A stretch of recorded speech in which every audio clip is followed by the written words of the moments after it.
now tuned in to the cold, hard truth.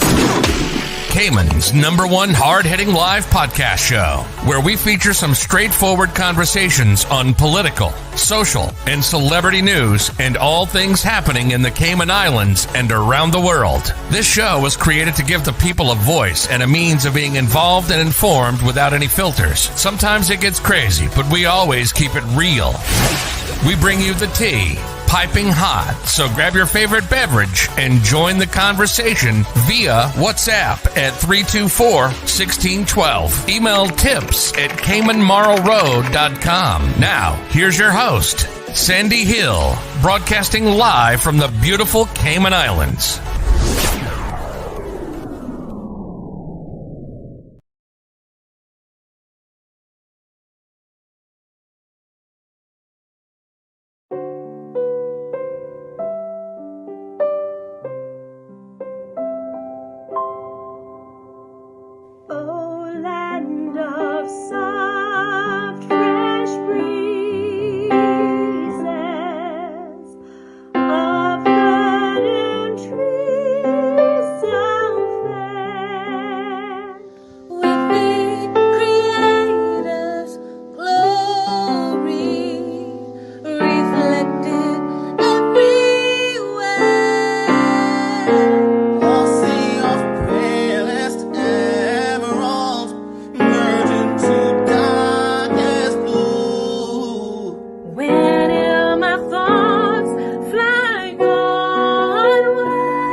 Good morning.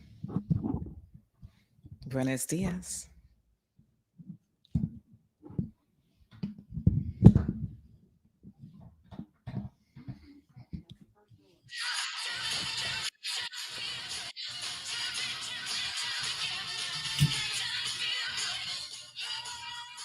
Big news. I have some important news for you. Interesting news. It's Blake and Darren's Spilling the Tea with Sandy.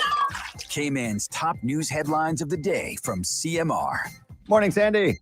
Hey, good morning. How are you? I'm great. What's going on? It's crack-a-lackin'. All right. Sounds good. What's going on this morning? Well, we got some interesting news in terms of the region. So Jamaica's going back into curfews and lockdowns and that sort of thing. Yes. Wow. It is crazy. Yes.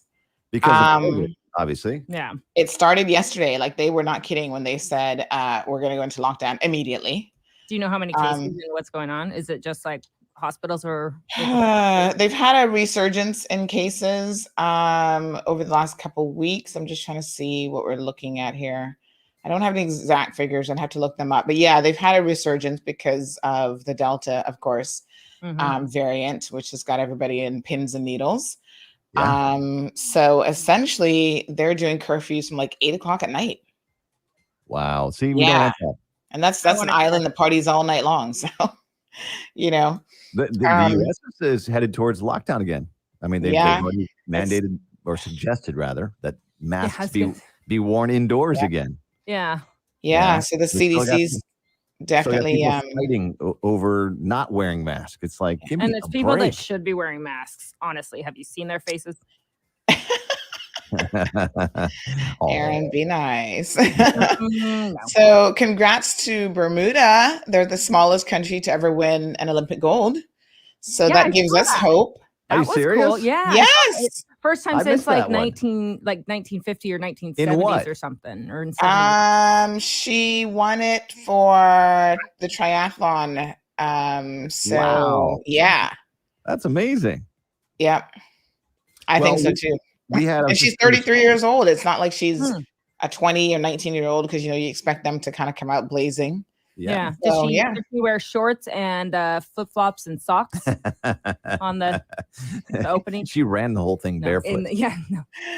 No. Yes. So We congratulations. we were congratulating Jillian Crooks this morning. We shared it on our Facebook. She got second in her heat at the 100 freestyle.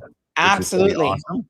So we're going to have that up on the website shortly as well. Yeah, that's amazing. So I think we're doing well. We're a small country, so slowly but surely, more people can get to the Olympics, and one day we could have maybe a couple golds. Well, I think that the Cayman team is going to do well in the Winter Olympics because I don't know if you've heard this or not, and this is breaking on CMR right now. Aaron, it's not April the 1st. What are you talking about? Aaron is going to be on the representing curling. Yes, I'm learning to curl. She's just going to do the curling event, and so where you like sweep the. Yes. And I'm going to be doing the luge. He's practicing on Mount Rushmore. Some of the more unusual events for sure in the Olympics. Because we're hoping that we can pick those ones that are easier to win medals at. Yeah, I mean, I've seen like really unfit people in curling, so I'm like, that'll be me. Did you guys see? I didn't know that skeet shooting was part of the Olympics. Of course. I saw it. Yeah, that's awesome. I was watching a bunch of rednecks out there. Yeah. And none of them are all like, perfect specimens of a human. That, you know what I mean? Yeah. Some of them are. Haven't we sent well, maybe it wasn't the Olympics, but I feel like we've sent some shooters to some major world event before as well. Well, yeah, there's usually like sharpshooting competitions all over. Yeah. My uncle is actually really like, he was #1 in the nation at one point in the US. Like, kind of crazy for like sharpshooting. I'm like, that's not me. I cannot hit anything. Well, Eddie McLean's a sharpshooter. Yeah, Fast Eddie. Yeah. Mm-hmm. But I mean, I was watching someone and she was like holding her hip and just like going like that. I'm like, well, this guy looked like he had just finished a case of beer and had the shotgun out there. So, but you still got to be able to. He was pretty good. Yeah, you got to be. Listen, it still takes skills there. It takes a lot of skills to do that. I think that's why I'm going with curling. Curling is not. Yeah.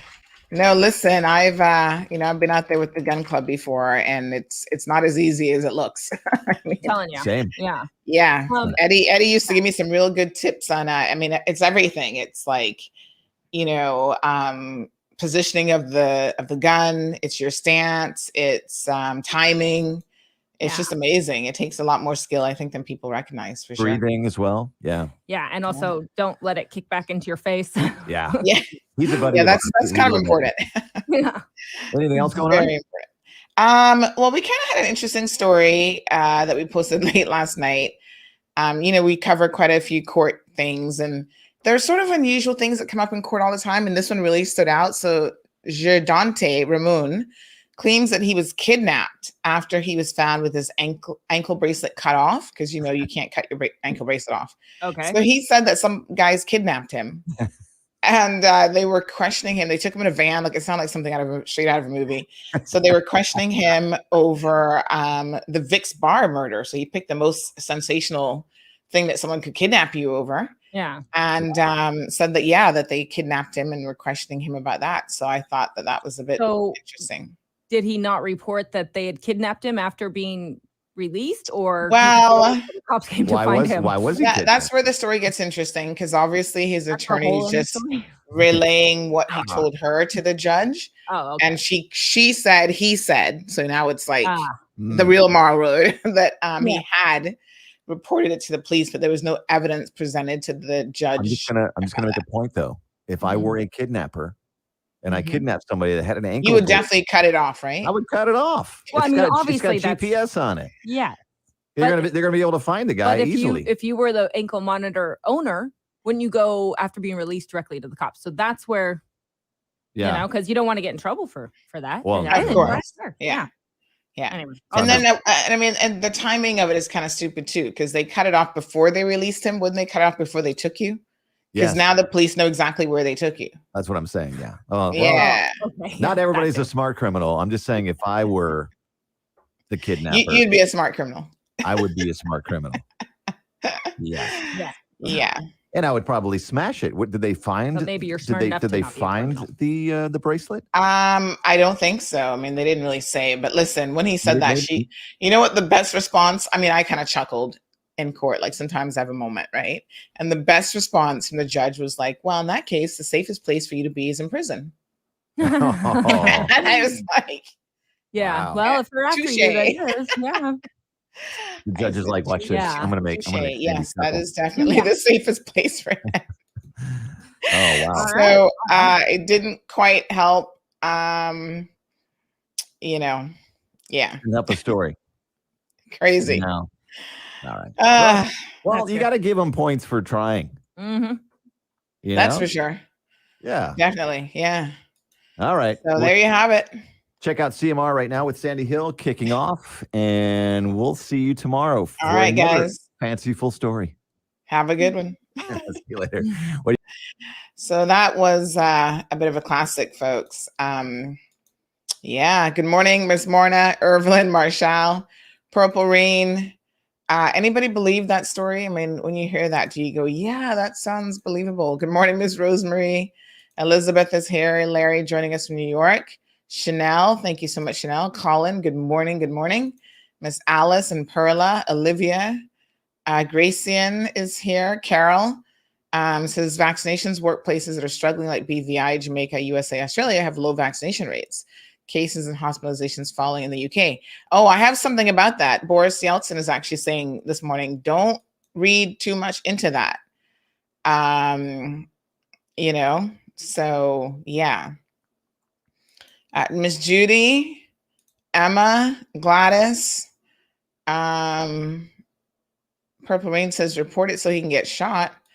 I don't know that this is a believable story. I mean, certainly if you were kidnapped, there's going to be more details forthcoming. So we'll see how that goes.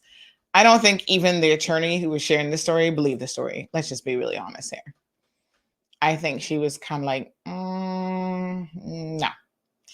But we'll see. We shall see. So, yep, super, super interesting. Like I said, there is a lot going on this morning. Big shout out to our YouTube viewers. Let's take a moment. Like I said, there really is a lot happening. The CDC has new recommendations, and Boris Johnson in the UK is making a few new comments about the falling cases there. And what he says, he's like, pump the brakes, don't get like super excited yet, because we know the flow, the ebb and flow of this whole situation called COVID. And it's like every new variant that comes out is crazy. So let's just have a look at a quick little video in reference to what's happening in the UK, because I think it is interesting. Lots of people are saying, well, 6 days of falling numbers, isn't that great news? We need to celebrate. But one thing COVID has told us is that, boy, life is unpredictable. Do not celebrate early, because normally you're celebrating in vain, because right around the corner, here comes another increase in numbers, another lockdown, another, Alba, buenos dias. Desi, good morning. Miss Bonnie is here. Any power back in East End yet? They had a power outage. All right, let's watch this quick video, just a few minutes, and then we're going to get into talking about a few things that are happening here and, of course, around the world. Today is Caribbean Connection Wednesday. So we'll touch bases with some of our regional partners around 9 o'clock this morning as well.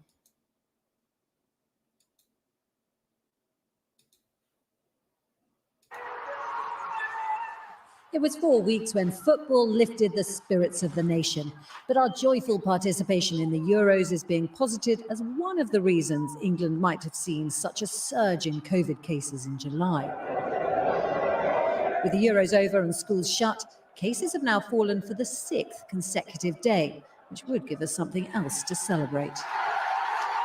There were 24,950 new COVID cases recorded today, down 14% from Sunday's figure of 29,173, and 37% lower than the figure for last Monday. That's down from a peak of 50,000 shortly before most legal restrictions were lifted last Monday. Although scientists caution that the effect of Freedom Day won't be reflected in the figures yet. It takes a while for infections to occur and for people to get tested. So I think everybody recognizes that. Perhaps it means that the effects of earlier relaxations have reduced, or perhaps it's telling us that the effects of the Euros and people getting together in their homes to watch the games, that effect might have diminished. But the effects of the reopening on the 19th of July, no, they're not feeding through into the system as yet, and there very likely will be an effect in the coming weeks.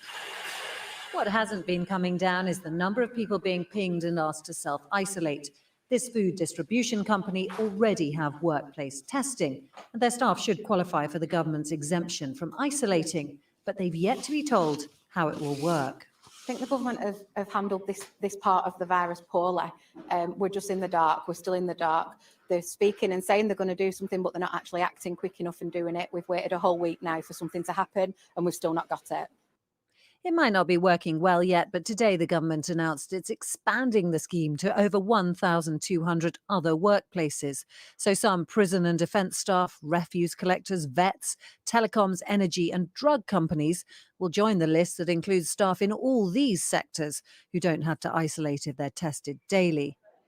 The government insists that despite falling cases, there's still no need to simplify the whole system and just bring forward the 16th of August date when everyone who's double jabbed will be spared isolation. It's a really important day because for two reasons. Firstly, more people will have been vaccinated by then, so we'll have more of the community protection.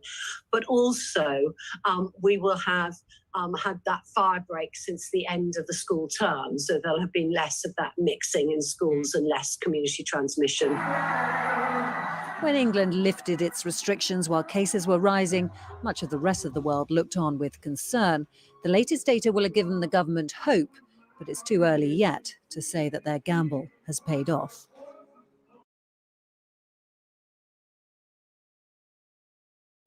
All right, folks, gamble.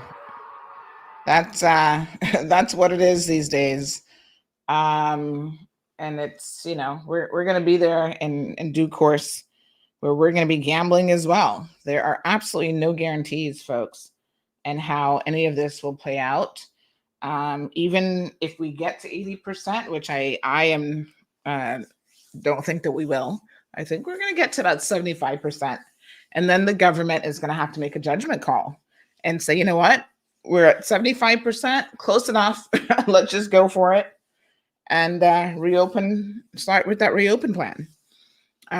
Let's be quite frank here. 80% is a very optimistic number. But despite that, we still have the highest number in the region. I think, are we still in the number one place for number of vaccinated people in the region? So we've done well, not as well as this government wants. But again, I think that, you just have to go with what you got, folks. And we're going to have to go at 72, 73, 74, 75%. Basically, whatever it takes to get the borders back open. And they're going to have to open. I keep hearing people saying, do we have to open? And I'm like, what world do you live in that Cayman can survive on one of the two pillars of our economy? It just doesn't happen. I don't know what to tell y'all, except it's the cold hard truth is coming your way as it relates to reopening. Somebody was saying to me yesterday that they're concerned about what's the next one that's out? The Lambda or whatever. I'm like, oh God. Are you serious? Another variant? It's just crazy. So they're going through the entire alphabet. Soon they'll be down to Z. And then I guess they need to make up an alphabet to cover what COVID is doing. This thing is like nothing that we've ever seen.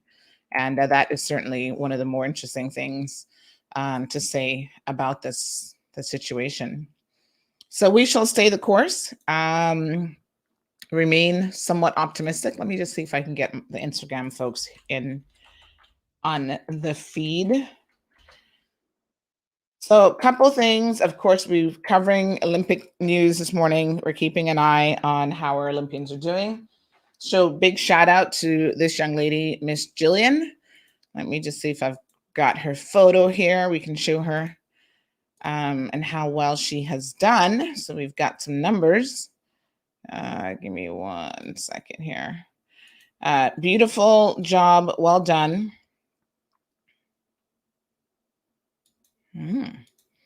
Getting all sorts of regional news. Hopefully we'll have a few of our regional partners joining us here shortly.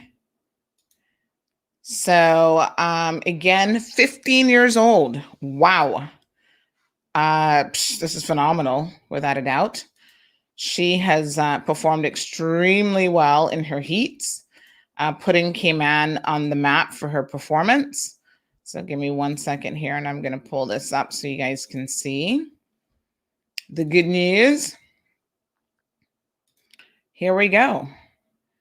Look at that. Look at that beautiful Cayman Islands flag. Do you not love to just see the flag being displayed? So again, we've got 15-year-old Olympic swimmer Jillian Crooks. She placed second in her heat, which was heat 2. Personal best time of 57.32 in the 100-meter freestyle. And she's also set a new CI, ASA, and national LC records in the 100 freestyle.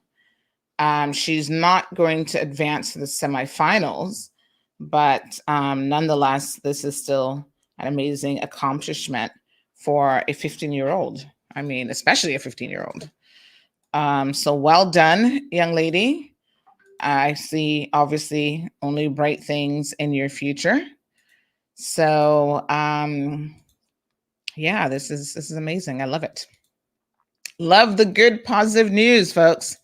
Love reporting on it. I'm sure this has been quite the experience of her life. Did anyone here actually get to see it? I know quite a few people were messaging me saying, Sandy, where can I watch it? I know it was on Sportsmax and some other available options. Let me just see here. There she is. Team Cayman. Wonderful job, young lady. Congratulations. Well done. Well done. Let me see what's going on with Instagram this morning. So I'm still in pain today, folks. The shoulder's like, ugh, truly starting to get on my nerves. But I remain optimistic that I can get some relief. I'm supposed to go to acupuncture today. I'm doing some physio. So I am hopeful that physio can give me some degree of relief because, man, it feels like it's getting worse and not any better, if that makes any sense. But the last couple of days, I've really been feeling it. So we'll see how things progress. So good morning, James joining us from Canada. Buenos dias to Daisy. Colin says, what's the tea today? We got lots of tea brewing for you. Leroy, good morning. Jess, thank you. She says, truth is stranger than fiction. So she's thinking maybe the kidnap story is real. I mean, I didn't really know what to make of it. I mean, I sat there in court, and of course, you know, one of the things that I do, I'm just an observer. I don't participate in any way. But I did think it was kind of interesting because the bits and pieces, he doesn't get to directly speak to the judge, right? So you know how this goes when you have a lawyer, you speak through your lawyer to the judge. And so the lawyer was conveying a story that she had been told. And of course, you know, I observe a lot of different things, including body language. And I don't know that anybody in that courtroom actually believed his story. Let's just be honest. I don't think anybody did. There are a couple major holes in it in terms of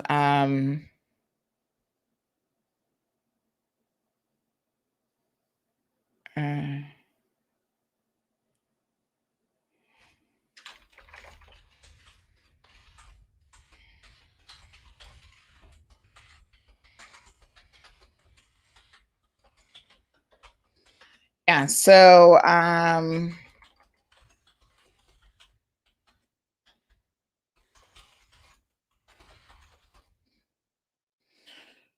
there's always something popping off, chill. So yes, it is a fanciful story for anybody to get kidnapped in Cayman. I mean, not unbelievable entirely. Like you can't rule out anything, but for guys to actually get a van, these guys are more likely to kidnap you in just a regular car. They're not going to go get a white van and come and show up at your house and kidnap you. So those sorts of details were a little bit unusual. And then, like I said, the kidnappers are not going to cut off your ankle bracelet after they've kidnapped you. Like it makes sense to do it before they take you out of your house, sort of thing. Then you cut off the bracelet, and then you take him wherever, and then you interrogate him. And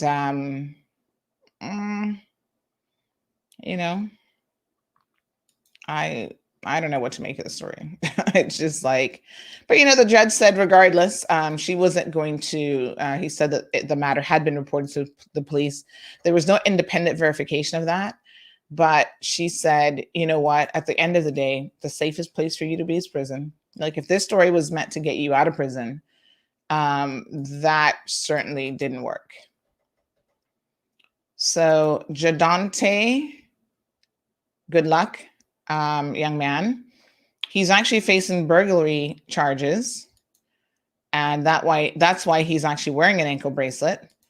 It's not the first time this young man has been in trouble. He was actually in some serious trouble before, as it relates to some sort of a armed robbery situation. Yeah, of a mini mart or something when he was only 18 years old. Now he's 21. Man, if I had a message to this young man, it's, dude, you're on a fast track of, just living a lifetime in jail. Who esteems to that?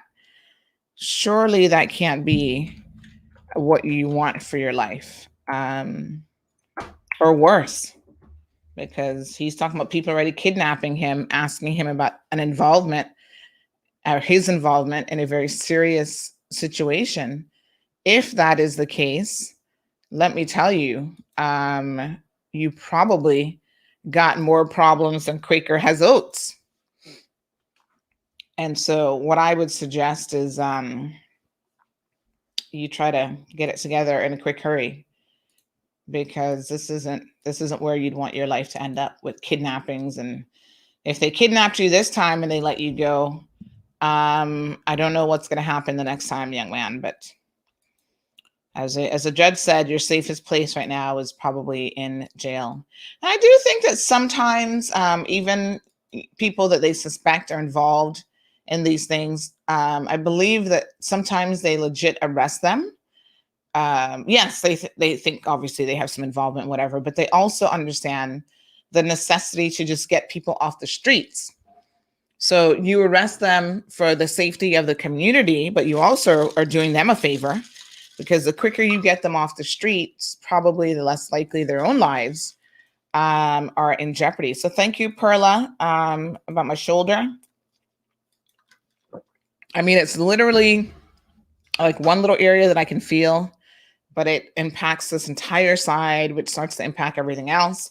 I did the MRI yesterday. Big shout out to the MRI company. I think they're called R3 at the HSA. They always do a great job. I had to do one, was that earlier this year, on my knee? And then I've had a scan before for my neck and brain area. And it's never comfortable going into that MRI machine. Like, it's just super weird. And I'm not entirely claustrophobic, but even though I'm not entirely claustrophobic, there are certain things that do make me feel a little bit claustrophobic. And being in that sort of confined space really makes you feel like, oh my God, I'm in a casket or something here. But the staff are great, super friendly, and they get you in and out as quickly as possible. This particular scan didn't take very long. Sorry. about maybe 15 minutes or so. So I didn't have to be in there terribly long, which was good. But for me, I find the best thing to do is just close your eyes. Don't even think about where you're at. Just close your eyes and daydream about being somewhere else. Big shout out to Danny, Lady Celicia, Tanya's watching us on Instagram, Luke Rivers. Thank you guys so much for tuning in. So yeah, I did the MRI and results. I'll keep you guys updated. We're just trying to make sure that it's nothing else. The doctor thinks it's just inflammation, and that's what I've been being treated for, but just to rule out anything else. Good morning, Miss Wanda. Rita's here, Sonia, Carson, Miss Morna's here. Rita says, Miss Annie was always worried that someone would kidnap me for her money. Oh, Lord. Who's Miss Annie, by the way? That's your mom? Kidnappings are not normally a thing in Cayman, thank God, because there are other places in the region where that's their thing. Trinidad. I think Trinidad is the kidnapping capital of the Caribbean, like this particular area. Like they loved to kidnap people. And sometimes kidnappers don't have any sense. Like they kidnap people who people don't have no money for. So very bizarre. Marshall says, I, for one, ain't buying that story. First off, he had on an ankle bracelet and it's not for fashion. So that would tell you what we're dealing with. Yeah, and it is a little bit, I don't think criminals are necessarily smart.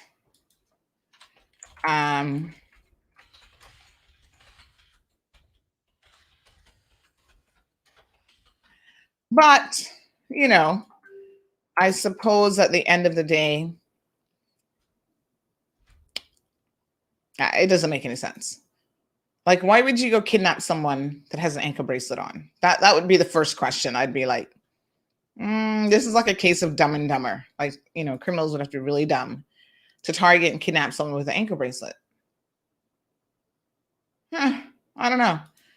Leslie joining us from the UK. Beautiful. Thank you so much for joining in. Miss Sue is here. Is that Thirsty? Is that how you pronounce your name? Miles, thank you for joining us. Miss Sue says, well done. You're brave as they have to put me out. Put you out for an MRI? Girl. No, sir. No, listen, I was saying to someone yesterday that when it comes to medical procedures, you have to be so careful because even just a routine medical procedure comes with risk. We heard of an elderly lady passing away yesterday morning after having a procedure at a local hospital. And she apparently had the CT scan, which they use the dye. And there are a lot of people, I understand, who actually have an allergic reaction to that dye. So you have to be very, very careful when you're using that. And unfortunately, she passed away. I can't say as a result of the procedure because I can't say what caused her to die exactly, right? But it was during this procedure that apparently she ran into complications. And I was saying to someone yesterday that there's so many things that can impact the body. The body on the one hand is very resilient because we survive all sorts of stuff. But on the other hand, it is also very, very fragile. Now, I think you know that when you have children, right? Because you get an idea, like when children fall, you're like, oh my God, you could have just hit your head and killed yourself. And children do not appreciate the dangers and the things that they do. Like the other day, my daughter fell off the bed and she flipped like backwards. And I'm thinking as an adult, you know how easy that would have been for her to just fall in her neck and that was it. We're looking through years of experience and kids are just like, they jump back up. She cried for a little bit because it did hurt. And then she's fine. I'm like, there's a reason why I keep telling you, no jumping on the bed and no playing in the bed. There's like, you got to start listening to mommy. You could have been hurt. And their logic is, you can't explain to a 4-year-old, this is what could happen. Because their logic is, oh, but I'm fine. Oh, but you could not have been fine. It's just like a losing battle. So people are very, very resilient. But then I think also the body sometimes just reacts a certain way to what we think are normal procedures. So our condolences to that family. Obviously, she was in her 80s, I understand, 70s or late 70s or 80s. Cayman family. And it's always tragic to lose someone so unexpectedly. Very, very sad. So, what can you do? You just need to be cautious. But I, for one, I'm not a fan of being put under for anything unless it's like I have no other choice. Like, obviously, if you're going to take out an appendix or you're going to do major surgery, you can't do that without putting someone under. You can't be like, oh, I'm just going to numb that little area and cut and take open your appendix. That's not quite how it works. So CT scan, no, I just close my eyes and literally just pretend, let my mind wander. They didn't offer me any music yesterday, but I did have on the headsets because obviously the machine is very loud. And then they had to put like a little brace on my shoulder. So I actually started to snooze. Child, 5 minutes of my eyes closed, I was already like, yeah, it's a little mini power nap. Miss Morna says, I don't know about the story, but he's lucky to be alive. Leslie says, fam, who going to kidnap him? Not see how he big. I don't know. Birthday wishes from Rotan, from Gladys to Cayman Brack to her grandson, Derek Martin. Good day, Miss Gladys, and happy birthday to is it Derek? Yes. Yeah, that situation is very sad, Colin. Britta says, I get MRIs and CT scans all the time with contrast. It feels like hot going through my body. Ooh. Child, I've never had a CT scan. I've had dye in a specific area, but never a CT scan. So, whew, yeah, I'm hoping I never need one.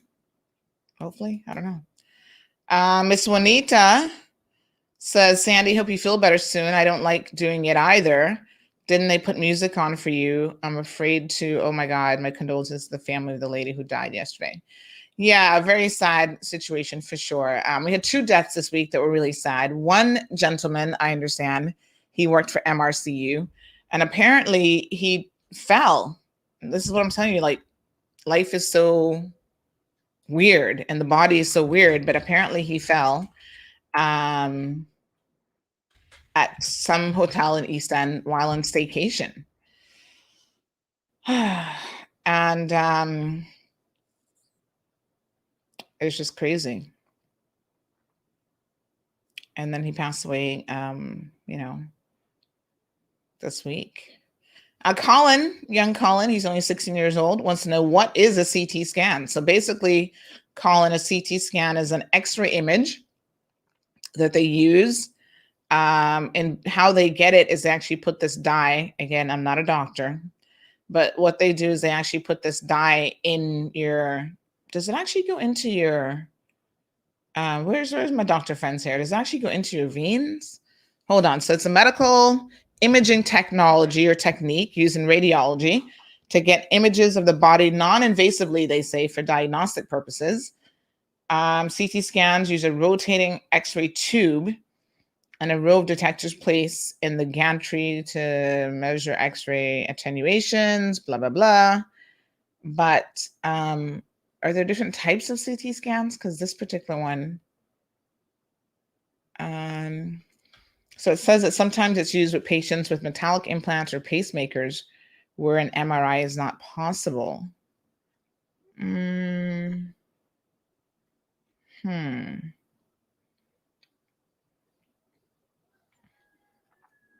So they can do different types of CT scan, but I'm guessing, can they do a CT scan without the dye?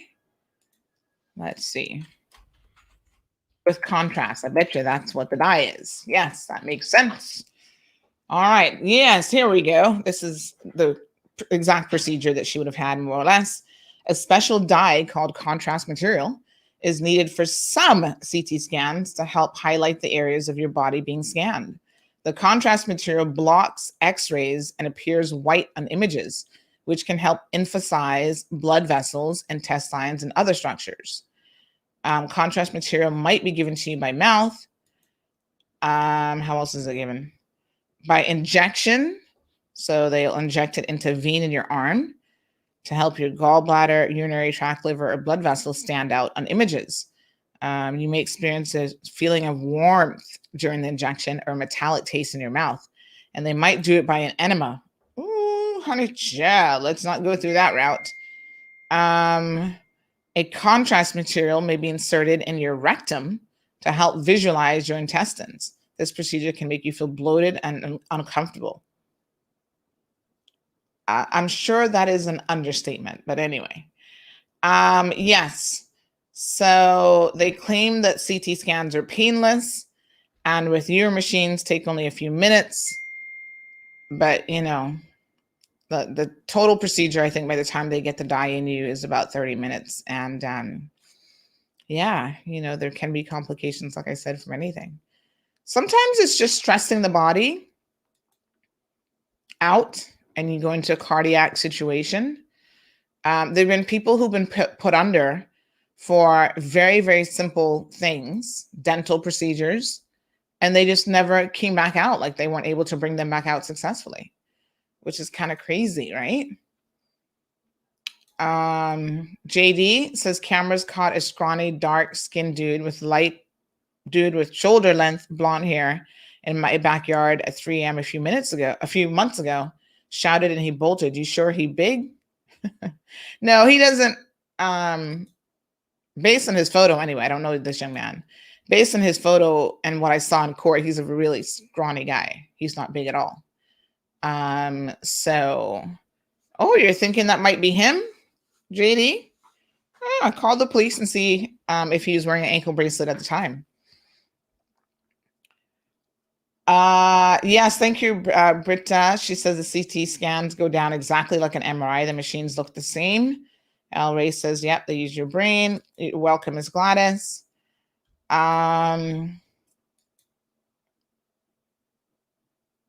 Yes, thank you, El Ray. El Ray is a little medical expert sometimes, you know. So he said it can be done with or without contrast. So sad situation, but yeah, gentleman fell. Speaking of falling, you know, there have been people who have died from what looks like a simple fall. I'm telling you, the body is just so peculiar. Like nothing is simple when it comes to the human body. It's a very complex machinery. And, you know, what looks like a simple fall and fracture turns out to be something that can kill you. So listen, we just got to be careful. Bridget says she's a CT and MRI pro. She gets 3 to 4 a year. Wow.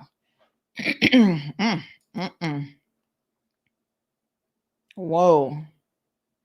Bridget has had an hour-long CT scan before. What? What were they scanning for?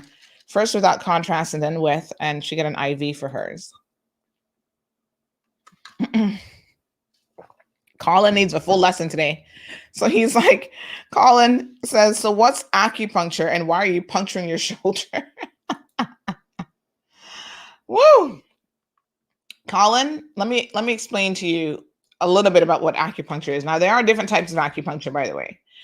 And I was first introduced to acupuncture because I have had bouts of severe pain, what I consider chronic sort of injuries throughout my entire life. So back in the day, I had a lot of back and lower back pain. So if you didn't know this is probably like TMI, definitely TMI. But anyway, we're here sharing our lives on CMR. So I'm going to tell you this. Back in the day, I actually had breast reduction surgery because I just had some big boobs. That's all I can tell you. And the problem with that, especially when you have a smaller frame, at the time I was like, you know, over the years you put on weight, but I was much smaller. All of this excess weight does not help things like your back, you know? And so I suffered from chronic back pain. And so sometimes I would have to do all sorts of stuff to try to alleviate the pain. And one of the things I discovered. This was back in, I can't remember what year this was, but I think it was around 2009. I'll tell you why that year sticks out. I used to host another show called Straight Talk. And you see me kind of, sometimes you'll see me involuntarily twitch. Like, I don't know that I'm twitching, but other people are like, why are you twitching? And it's because of this issue with my shoulder. But anyway, yeah, so I had a bout of, I think I was like working out or something. It kind of exacerbated this pain, but I had a tailbone injury. Now, I don't know if you're familiar with where your tailbone is, but it's like it's at the base of, it's like where the back, like the spinal column kind of meets your behind. And it is a very unusual place to have pain, but sitting down with a tailbone injury is like really painful. So I would stand up a lot because it was just more comfortable to stand. So I was doing a show. This is kind of why 2009 stands out as when it was roughly. I was doing this talk show, and I'll never forget Charles Whitaker. I don't know if Charles is listening this morning. We did a fundraiser for him, just impromptu on the show, where we raised like $10,000 of pledge money for a fight that he was doing at the time. So I was standing up in the studio. I was supposed to go to Miami the following day because I was completing my master's degree, and I was going to go stay with my girlfriend, Melanie. Big shout out to Melanie. Melanie and her little dog that she had at the time, Molly, such a sweet dog. And so I was going to stay with the two of them and, you know, do some work for my doctorate to get that, my master's to get that wrapped up and whatever. And so the day that I did the show, it was an evening show for Charles. It ended up being like a 3.5 hour show. Like it was a really long show. Went into overtime. Did the show, then the following morning I had to jump on a flight to Miami. So I got to Miami and I was in so much pain. I was taking pain meds. I have a TENS machine. Colin, you probably don't even know what that is, but that's for pain management. And to this day, I have my original TENS machine, which is like super old. I need to upgrade now. But I just, you know, whatever helps with the pain. And I would rather do like a TENS machine, acupuncture, massage, everything else but popping a pill, because I know the dangers of pill popping. So I went to Miami and I was doing the usual, Aleve, Tylenol, whatever. Like I felt like I was taking too many pills, in fact, trying to take all this stuff to get some pain relief. Nothing was working. I ended up having to go to the emergency room and they're like, oh, all we can do is give you prescription grade painkillers, which, you know, that's like the good stuff, but it's addictive, codeine in it and all this kind of craziness, you know, heroin, but medical grade. And I thought, this is just ridiculous. And it wasn't really helping. Like I was in that much pain. So anyway, out of desperation, I'm driving down 183rd, I think, North Miami. Gets you quickly to Aventura area. And I see the sign that says acupuncture, pain management, weight loss. They claim they do everything. That's good for everything. I'm like, well, I've never tried acupuncture in my life and I don't know what it's good for, but I'm so desperate, I'm going to try it. So I go in and there's this white guy in there. I'm thinking, shouldn't the acupuncturist be like, you know, we have our stereotypes in our head. I'm like, shouldn't he be some little Asian guy? I walk in and he's like, welcome to the acupuncture center. And I'm like, yes, I'm here. Nope, just so, you know, then he starts telling me about himself. Apparently he was trained though in like China or somewhere in the East, you know? So I'm thinking, all right, whatever. What am I going to do? Lose $75? That's what in my head I was legit thinking. It was $75 to get it done, $75 US. And I thought, you know, whatever. I lose $75. It can't be any worse than pill popping or whatever else I have going on. So I decided just to go for it. So he starts telling me all sorts of stuff. He's reading my body energy. And you know, I'm not buying any of this, right? I'm just like as skeptical as I want to be. I'm just like, dude, just, you know, he tells me how acupuncture works. And he starts reading my energy. And he's like, you know, your body's under a lot of stress. You need to start taking it easy. And, you know, you're a giver, but you're giving too much. Like all this stuff he's telling me. And I'm like, I don't even know how this dude knows anything about me. Like but he was pretty accurate. And he just went on and on and on. I'm just like, So he said, normally acupuncture doesn't work in one sitting. It's multiple. And here I am thinking, the dude really trying to get his little gravelicious hands on my money. Here we go. The first needle isn't even in yet. And you're telling me I'm going to need more than one treatment. This is all the stuff that my little brain is processing. But anyway, I'm here for it. So he starts, I tell him what the problem is. And he said, okay.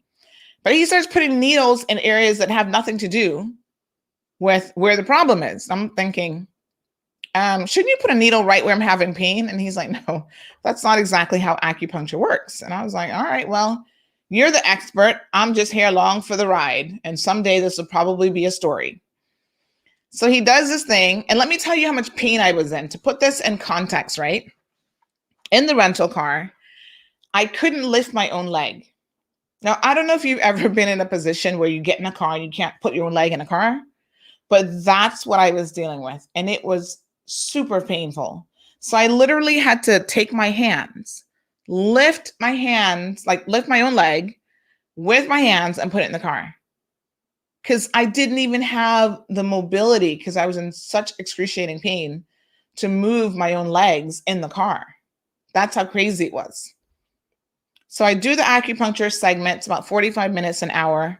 They always try to upgrade you with all these Chinese herbal pills and whatever. And I'm like, listen, don't give me any pills. I'm not a pill popper.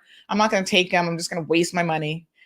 So, Britt, I'm getting to that part of the story, right?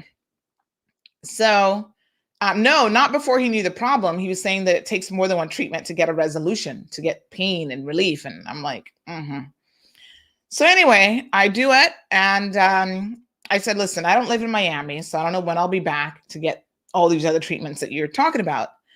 So, we'll just see how that goes. So I leave him, I get in the car. I'm telling you no lie, within 15 minutes, I was 90% better. I was so shocked, jaw-dropping shocked at the relief from one acupuncture session. But this guy really knew what he was doing. And for years, every time I would go to Miami, I would go to him. He ended up closing down. I don't know where he went. Child, I was all over the internet trying to find him. In fact, I think I still have his business card tucked away in my stash of business cards, because I'm hoping one day I can find him. Like maybe he's going to reopen somewhere else in Miami, because he is amazing. Even when I don't have any pain, but I would go to Miami, I would just go see him just for a wellness acupuncture session, just to check in with him. So funny enough, about 2 weeks after that, I was back in Miami. And I'm like, I'm going back to this guy. I got to give him an update on how things went. And I want more treatment. So I was willing to, I'm like, here, take my money, honey child. Take it all. And so I went back to him and he said, that's interesting, because most people really don't react that, they don't see such a drastic improvement after first treatment. But apparently I'm one of those people that reacts really, really well normally to acupuncture. So it just depends, Brita, on where you have it done. Like I've even been to Orlando. There's an actual acupuncture center in Orlando where they train people to do acupuncture and whatever. And I've gone there, and because they are trainees, they charged me back in the day like $25-$30. Like it was nothing really. So, a lot of people recognize the benefits of acupuncture. Most regular physicians don't believe in the yin and the yang and the whatever, and, all the meridians, and, they don't believe in that, but they do tell you that for a lot of people, acupuncture works. They can't exactly tell you why it works or how it works. They have theories, but for a lot of people, it works. So it's becoming a bit more mainstream, especially when it comes to pain management. So there are people who do what's called dry acupuncture, which they just go on a little course and they learn how to do that. That is different than traditional acupuncture. So there are different types of acupuncture as well, dry needling. And sometimes what they do is they'll put the needles in. So just to go back to Colin's question, is they put needles in you, like little thin acupuncture needles. So they do puncture the skin with these needles, and they twist them to kind of, what's the word I'm looking for? To kind of I guess, agitate the area a little bit, because through that you can almost start the healing process. And then there's sometimes that they will actually attach a TENS machine, which sends electrical signals through the acupuncture needles that then goes into the areas that they're trying to treat. So there's quite a few people on island. Miss Jean says she has to do that most days in terms of lifting her legs. Wow, that's a different level of pain right there. But yeah, there are different people here who do acupuncture. There's Annie at Cayman Physio. I've been to her a number of times. I quite like her. There's Gavin, I think his name is, at what's the other center called? Da Vinci Center. He's actually pretty good. But like I said, there are different types of styles of acupuncture. So if you're interested in getting it, make sure that you know who you're going to, because someone who's just trained to do dry needling, and dry needling tends to go in, I think, a little bit deeper than traditional acupuncture. You've got to be very, very careful, because there's a woman, I was saying this yesterday, because some of you were recommending, oh, go to this one, go to that one. And I was kind of like, I'm careful who I go to, because I know that there is a woman who legit almost lost her life because of an acupuncture procedure on island. I don't know if you guys remember this, but we carried this Here she is. This was the original story was March the 12th of 2018. And this was Ms. Debbie Pennington Ebanks had her lung collapsed, a potentially fatal medical emergency, and she required emergency surgery because someone who was treating her, who does chiropractic and acupuncture services, made a mistake with that needle. And as small as that needle is, it is enough to puncture someone's lungs, which is essentially what happened to her. So she had, this is basically what she did, right? So she had acupuncture therapy at a local establishment that left her with a collapsed lung. And she, this is where the actual physician who did the acupuncture, this is where I have an issue with some of them. They actually told her to drive herself to the hospital. So the fact that they did not recognize that she was in such distress, and were leaving her to her own demise potentially was quite shocking. But eventually 911 was called and she was transported to the hospital, and she had to go into emergency surgery. Her lung had collapsed. So she credits Dr. Omar Felix and Dr. Shamari Blake for basically saving her life, because they had to go in and do a procedure to help her stay alive, because with a collapsed lung, that's not good. So they had to do a thoracectomy, what the heck? I guess that's thoracic, but thoracostomy tube, which is the common thing that they have to do for any sort of, lung collapses and that sort of thing.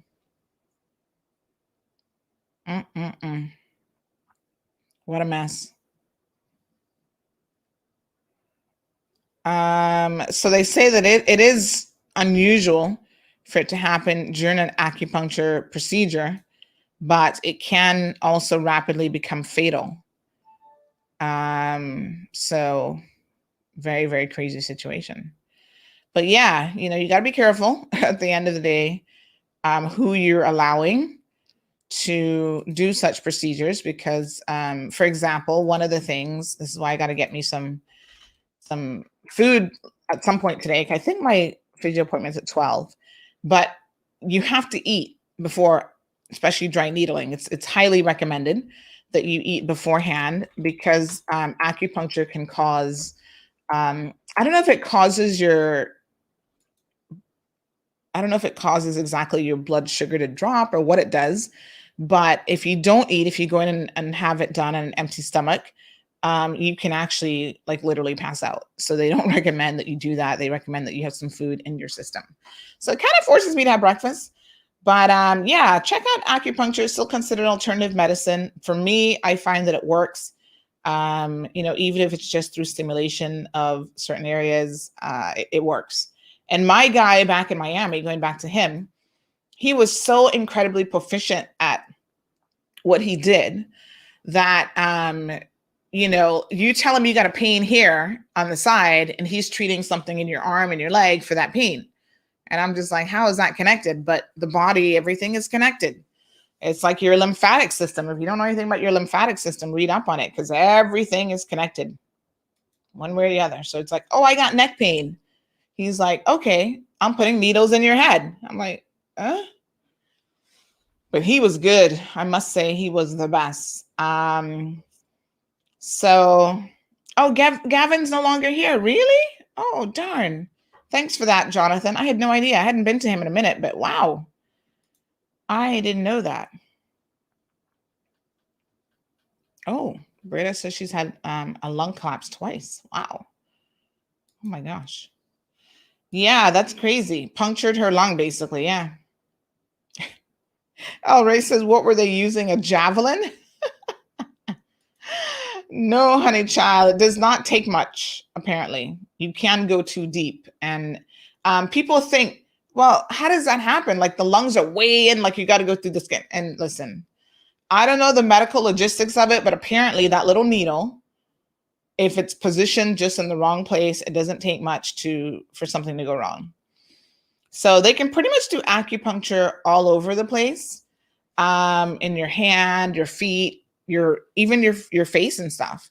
Because I was going to tell you, the second time I went back to him, I had, for the first time ever in my life, laryngitis. I couldn't even talk. And the dude was like, remember last time I told you, you got to start taking it easy. You're going at 100 miles per hour. You need to slow down. I was like, now I'm starting to listen to him a little bit more because I'm like, okay, this dude actually knows what he's talking about. And he says, I said, well, I had pneumonia. I took the antibiotics. I did the Western medicine thing, took the antibiotics, but, I still have a lot of, I can feel the inflammation, or not inflammation. What's the word I'm looking for? Congestion on my chest. So he said, okay. He said, have you ever had something done called cupping? And I'm like, no, but I'm here for it. Whatever you tell me I need to do, I'm here for it. And these are all Chinese and Western medicine things, right? I never even heard of cupping before. And he kind of explained it in brief. Like basically they take these suction cups. He actually used the glass ones. Some people use plastic. They put different things in them. So he used like a menthol solution. They put it on like your back or your neck area and they twist it so it locks onto your skin. And the idea then is that it actually pulls out like any toxins or whatever that you might have in your system. Here I am thinking, I don't care what you do, dude. Just do it because I know your acupuncture worked for me. So I'm all for it. Sometimes they they do acupuncture treatments in the air because they say it's connected to different things in the body. I'm like, you're the expert, sir. I'm just here to get pain relief. So sure enough, I had my first, I don't think I've done cupping since then, but he did maybe once after that. But anyway, he did cupping for me. And when I went back to poor Melanie, she's like, why are there bruises all over your back? Like you literally get these round, like where the cups were, bruises. And he put in like maybe 6 on my back. But listen, folks, once again, as I left within 15 minutes, all the mucus that the antibiotics didn't help after having,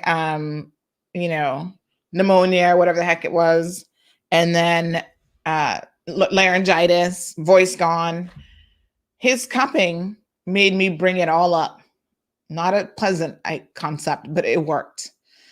And so I'm a believer that, we have to, I think acupuncture works. You just got to make sure that the person is well trained and they know what they're doing. And I think more and more there's some traditional physicians who understand the nature of acupuncture. And that is why, especially when it comes to pain management, whether it's arthritis, headache, migraines, whatever, a lot of physiotherapists and physicians now recommend it because they're recognizing the importance of a combination of maybe Western medicine and Eastern medicine, and it really can help people with a number of different things from insomnia, sleeping issues. They claim with weight loss, pregnancy, allergies, all sorts of stuff. they claim that acupuncture works for. I can only tell you that in relation to chronic pain, it was very, very helpful for me. It was a lifesaver. And that was after I tried everything else. Just out of desperation, I tried acupuncture and it worked. Miss Mary says, Sandy, I had acupuncture done years ago on Island and it helped me a lot. I didn't even feel the needles until the therapist went back to each needle and turned them in a circle. I would go again if needed. Yeah, so a lot of times you don't necessarily feel them going in. If you feel it in an area, and this is my guy, he always would be like, oh, you felt that? And I said, oh, yeah. Then he knew that that was a specific area that he really needed to work on to get some relief. But what he would also do is he would almost like flick you when the needle went in, so that what you felt was the flick of his finger and not actually the needle. And he kind of did that, taking them out as well. So yeah, a lot of times you don't necessarily feel them going in. But you know, they do come in and tweak them, I think, to just stimulate that specific needle. So yes, so it is what it is. Alternative medicine, says Louis, is the way to go. I think that it's a combination of alternative medicine and regular medical medicine. Physicians have come a long way. And, you know, that's why even stuff like people are like, oh, you know, I'm not going to get COVID shot. I'm like, listen, you do recognize that we've been using vaccines to help people for years. And they have literally saved countless and millions of lives. And so this is no different in my mind than that situation. And I think you have to be open to the fact that medicine is an imperfect science, but nonetheless, it is a science and it is what we have. And we are incredibly fortunate to have such opportunities. You know, it's like, okay, the CDC now, as of yesterday, is recommending that some vaccinated people resume wearing masks indoors under certain circumstances. And this was a reversal of their previous guidance. This is what happens, folks, especially with something like COVID. Brand new on the scene. We're like, what, 15, 18 months in. COVID-19, no one knew anything about it. And so it is a learning situation, like a real-time learning pandemic. We're learning, the professionals are learning, the virologists are learning, the physicians are learning. You know, they didn't know anything about long haul COVID until a year in. People still are suffering from COVID. So they're collecting data, they're collecting, you know, they're doing their research, they're coming to conclusions almost in a real-time scenario. And that's why the collating of information and data is so incredibly important. So if you have a perceived side effect, whether you can confirm it or not, after you've had a shot, yes, you go and you know, there are databases around the world that they're collecting all this information. Every single country should be doing so. And I don't know how vigorous Cayman is doing it, but that's why they give you the hotline number for you to call should you have any issues. So it's not surprising to me that as the Delta variant, for example, has emerged, that they would say, right, let us watch this variant, see how it goes, and then we will make adjustments accordingly, depending on what we find. So this particular variant is something else. Let's just put it that way. It's going to infect you more quickly. It's going to make you sicker, all those sorts of things. And they're recognizing that even if you are vaccinated, you do have a higher chance of catching this particular variant as opposed to the original COVID. So as we said yesterday or the day before, you put layers of protection. The cottage cheese example is a perfect example. So you continue to put layers of protection between you and this virus. So yes, you've been vaccinated, but that's not the only protection that you need. So if you go out in certain situations, you're in a friggin' mall with thousands of people, you go to a sporting event or whatever, right? So basically what they're saying is in schools, because schools, a lot of people, a lot of kids. Public indoor spaces, they're recommending that is where you wear your mask. Try to continue to social distance. So even in the US and places like New York and other places, a lot of restaurants are still not, although they're open, they're not at full capacity. So they might be operating at 60, 70% capacity. And if they have outdoor eating spaces, or a lot of them have created outdoor eating spaces. I mean, I was watching a video last night that was quite interesting about the haves and the have-nots in New York. And if you haven't watched that video, we did share it on our page. Go and have a look, because it says the New York City's rich and poor, the inequality crises, and it's a DW documentary. Trust me, the contrast of life between the haves and the have-nots doesn't exist just in the Cayman Islands, but it is literally all over the world. And so I found this story very, very interesting to watch. But one of the things I saw in there was how the outdoor, like a lot of restaurants have confiscated sidewalk space, and they're actually using that for their outdoor seating area. And they actually have up the little plastic like barriers between tables. So like, the tables, because they don't have much of a sidewalk, might not be that far apart, but they put up these little, just like what we see in the grocery stores here now, the little plastic, what's the material actually called? It's plastic, but we have another name for it. But anyway, the plastic barriers between tables, so that if I'm sitting at a table of two, there's another table of 2 or 3 or whatever next to me, the chances of us sneezing on each other without that barrier is lessened. So any sort of barrier is going to help, right? So a mask is a barrier. If you have to go out in high density public spaces, the CDC is now saying to Americans, listen, start wearing your mask. Jonathan from St. Martin, big shout out to you. Thank you for joining us. Purple Rain says Chinese and Eastern medicines. I think you meant, what did I say? Sometimes I say something totally different. Like my brain is thinking, thank you, plexiglass, Louis. My brain is thinking one thing, but the mouth actually says something else. So Chinese and Eastern medicine, yes. So I think it all has, it's an intertwining of these things for sure. Juanita says that she's had acupuncture done on her head, her right shoulder, and her knees. And, but I eat afterwards because I was asked if I had eaten before. So I was told to eat, but someone with my lunch sometimes would be there. Or I just do a quick pickup lunch somewhere. Okay. Yeah. It's important to eat breakfast in the mornings. And I say this as a person who doesn't normally eat breakfast. But even if it's just an apple, something to kind of get the blood sugar leveled out and where you should be. And I do feel a difference oftentimes when I don't eat in terms of my energy level. So, normally by like 12 or 1 o'clock, I'm literally starving. And my friends will tell you, I'll call me like, oh my God, we got to go get lunch right now. Because I'm that angry person in the Snickers commercial. I'm just like, I need to eat. And had I had breakfast, I wouldn't be quite in that predicament. Britta says, I've been isolated since March of 2020 and I'm going nuts and I'm angry.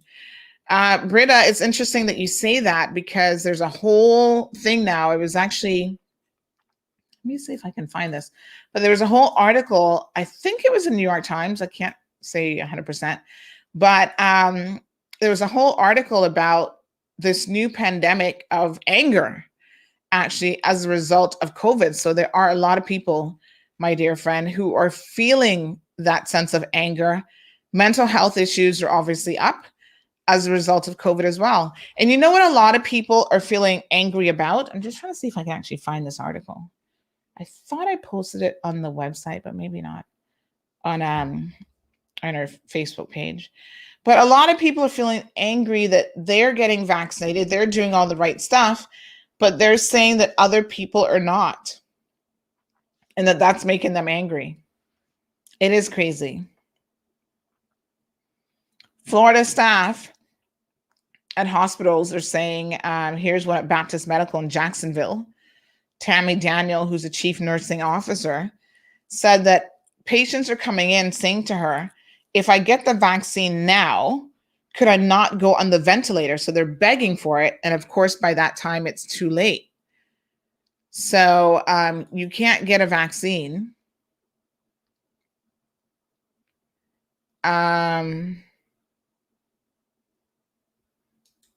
You know, once they're about to put you in a ventilator, it's a little bit too late by then. Thank you, Miss Flora. Tracy's here. She's out of quarantine and back home in West Bay. Congratulations. I think the 5-day quarantine is definitely more manageable, for sure. So that's good. Congrats. And Tracy, as we know, was away doing some cancer treatment. So I'm glad that you're okay. Here's a couple. Somebody shared this on Facebook. Talking about, you know, some of their experiences. So here's one person that says, I just left the ER. This is an MD. I'm Sam Gali. We're officially back to getting crushed by COVID-19. The Delta variant is running rampant and is much more transmissible than the original virus. 99% of our ICU patients did not receive a vaccine. So there's a whole thing in the medical world right now in the US where they're doing a, this looks like Instagram, but they're doing, I just left the ER, and then telling their personal stories. So unfortunately, Instagrammers, I'm sorry that you can't see this. I'll post it up later so you can have the benefit of seeing it. But YouTube and Facebook, you're seeing my screen. So these are all medical professionals. So here's one, Julia Song says, I just left the ER. We are officially back to getting crushed by COVID. So that's how it starts out. The Delta variant is running rampant. And again, 99% of the people who are being admitted to the ICU are people who are not getting vaccinated.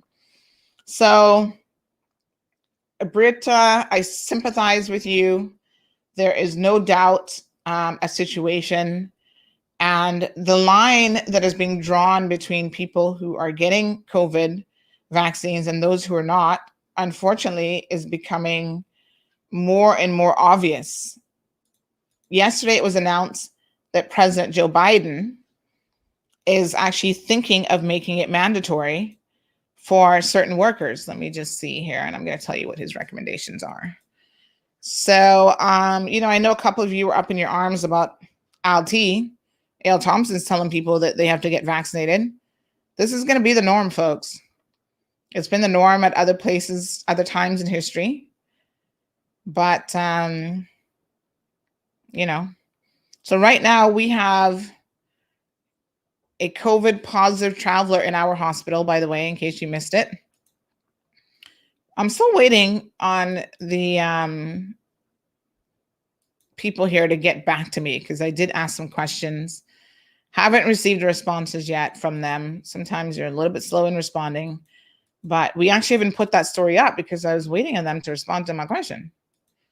And if they would do that, then that would certainly help. But we do know that a traveler who was admitted to the hospital, this was on Monday evening, this was announced, from a quarantine. He's been suffering from symptoms, he or she, I don't know, of COVID-19. They're stable and at this particular time do not need a ventilator. That was the last update that we received.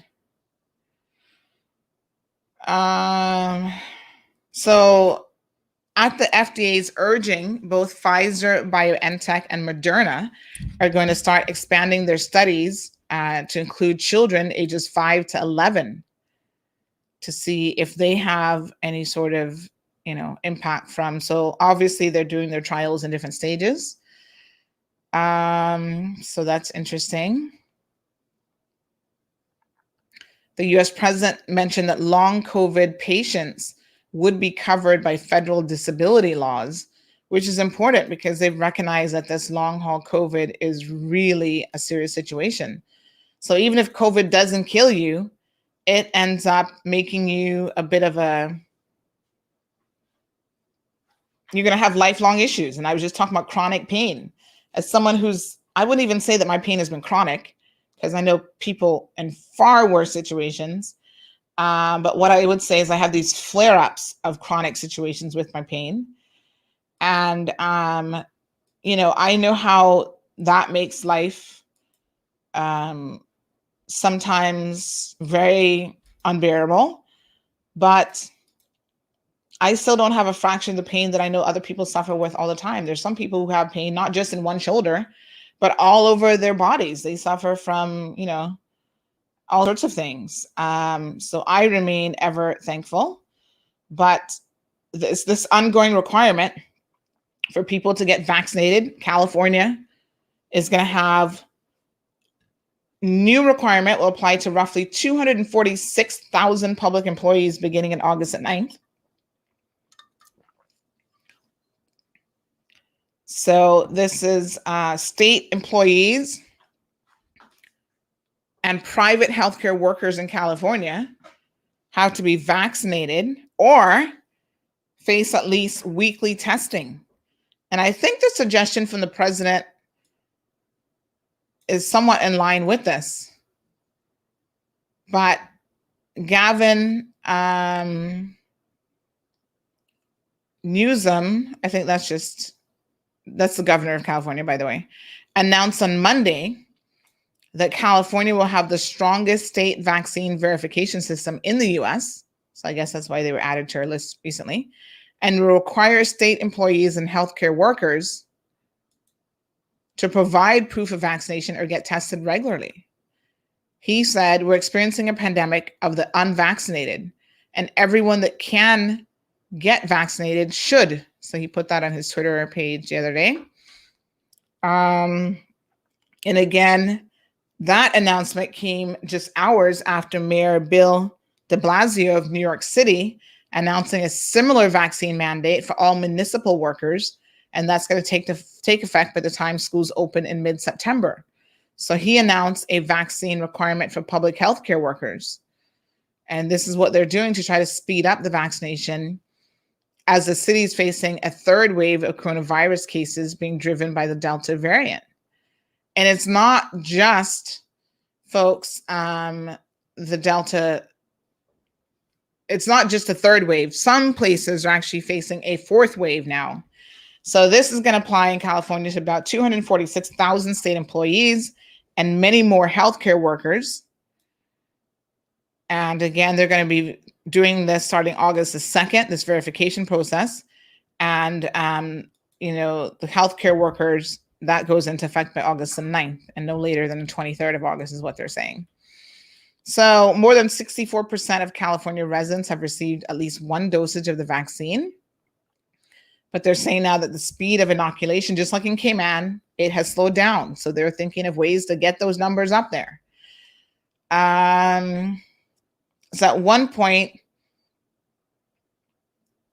they had cases averaging 6,300 on average per day, and that more than double the daily average 2 weeks ago. So again, they're seeing this increase, right? And they're not the only ones. So we got California, New York. There are others who are going to follow suit. And it looks like Biden's actually going to lead the mandate. The Department of Veterans Affairs will also require healthcare workers to be vaccinated. And they are the first federal agency to do so. So that's roughly 115,000 workers who are the most patient-facing, according to Dennis McDonough, the Secretary of Veterans Affairs. So that's beginning Wednesday, which would be today. They have 8 weeks to get fully vaccinated or face penalties, including possible removal. So again, I know y'all are up in arms, but people might not get their bonuses. Well, people might not have a job, is what they're saying in other places in the world. Veterans Affairs saying, get it or else. There was another article I saw about vaccination should be mandatory for U.S. healthcare workers, a group of nearly 60 major medical organizations have said. This article is courtesy of the New York Times.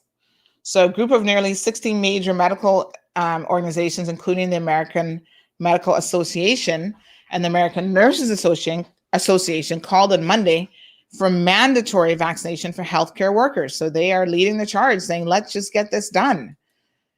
The statement said that all healthcare and long-term care employees should require their workers to receive the COVID-19 vaccine.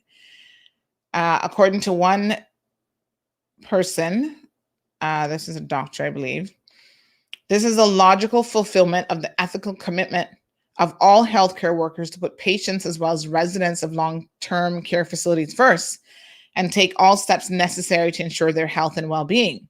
The document was signed by a wide array of professional associations, including those representing doctors, nurses, pharmacists, and infectious disease experts. It said that exceptions, my apologies, could be made for the small subset of employees who are unable to be vaccinated for medical reasons. And that number is very, very small. I hear a lot of people here like, oh, I have a blood disorder. I have this, I have that, so I can't get vaccinated. And it's like, wouldn't you want to be the ones to actually get vaccinated? Because you're at high risk, without a doubt. But people seem to think that if they find an excuse, it's kind of like jury duty. If you find an excuse not to get vaccinated, then somehow that's a good thing. That's actually not a good thing for you once COVID really starts to hit you. You're going to wish that you didn't have an excuse. And let me remind you that as it relates to this virus, the things that put you at risk, at higher risk, tend to be minor things. Being overweight, that's 99.9% of Cayman right there. Caribbean people. All that rice and stuff that we love to eat, potatoes and whatever else. Yes, honey child. That puts you at higher risk of complications from COVID. So all I can tell you is think carefully about why you have the thoughts that you do and the assumptions that you do about the vaccine, and try to do some, I actually discourage people from doing research on their own, because I think people start looking for all the wrong information and they just believe anything that comes their way. So do research, but make sure it's a reputable source, folks. I love when people send me these fake news links or these epic times or whatever they call themselves, which dabble in so much fake news that I can't even keep up. I'm just like, what the hell? All right, let's talk about employment in the Cayman Islands and jobs that are being perceivably advertised overseas, and what that means for people here. So over the last couple of days, I have received a number of messages in relation to jobs that are advertised outside of this jurisdiction. Now, this is a problem because it's nothing new, first of all. And the issue really is people are saying, why are companies, especially during this pandemic, when we need as many jobs locally as possible, why are we seeing a trend where jobs are being advertised elsewhere? So there are a couple of things here that I want to discuss in relation to this. So there was a job advert on the Department of Environment's Facebook page. Someone sent it to me and they said they're looking for these two jobs. I noticed that they're advertised in pounds, sterling, and why would that be the case? Surely we have Caymanians that could fill these jobs. So, why are they recruiting overseas? And I looked at it and I got to tell you, at first I was like, well, that doesn't make any sense. We don't need to recruit a biosecurity officer and a community engagement officer for the Cayman Islands Department of Environment. Like, what the heck is this? And it says part-time. Well, why would we be advertising this overseas anyway? Who advertises a part-time position overseas? Like, that just doesn't make any sense. Well, I started doing a bit of digging and come to find out, as it relates to these particular jobs at the Department of Environment, this is actually overseas individuals who have obtained a grant through a university in the UK that is allowing them to come here and essentially study the deep ocean floor, not the ocean bed, but 50 meters and below up to 200 meters, because we have that Cayman Trench, which is super deep out there. And there's a lot of things going on there that we don't even know anything about. We don't know what sea creatures are really in it. We don't know much about the diversity of the species, the sharks, all these types of things. And this is really important when it comes to our environment. We are an island, folks, and the health of our ocean is critical to our survival.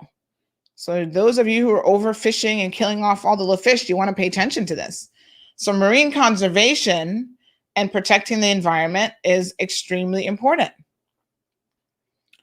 So we started looking into this and started investigating what this was all about. So once we discovered that it was actually not the Department of Environment that was hiring, but they're just advertising because they're considered a partner in this research project. So they're just advertising these posts that look like they're going to be here for a couple years. They've received funding for over £207,000. And they're again going to be looking at an assessment and conservation of the Cayman Islands deep water reefs and fish. The lead organization is Heriot-Watt University, and the project aims to study marine life below 50 meters down to 200 meters. And what it looks like based on the documents that I saw is that this Professor Mavis Gore, who's the project leader, applied for this funding online. So when you go to the website, you're actually able to find the funding documents and how she went about applying for this.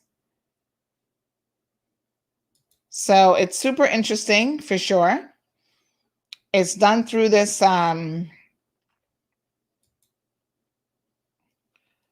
through the Darwin Plus project, apparently the Darwin Plus initiative. And you can find out more about this specific project. And it says that they actually did one back in 2018, 2019 regarding the sharks in our waters. So these grants are available through this Darwin Plus project. They apparently give funding to, this is project number 140, but they give funding to people who are looking to study things in the UK territories, the overseas territories. So Darwin Plus is a UK government grant scheme that funds projects that are aimed to protect the unique biodiversity and improve resilience to climate change within the UK overseas territories. And it covers all of the different territories. You can actually go on their website. They funded over 153 projects across 16 countries for 99 institutions with 2 funding schemes and 102 project leaders in 10 biomes and ecosystems in the last 10 years. Now, this is actually a good thing in the sense that anyone who wants to study our biodiversity, and they've actually have a little map here. Let me show you guys this little map. I support. What I think should be happening, though, is there should be greater inclusion in who does this. So this is Turks and Caicos, for example. Montserrat. They've got a couple different ones. BVI. Cayman Islands.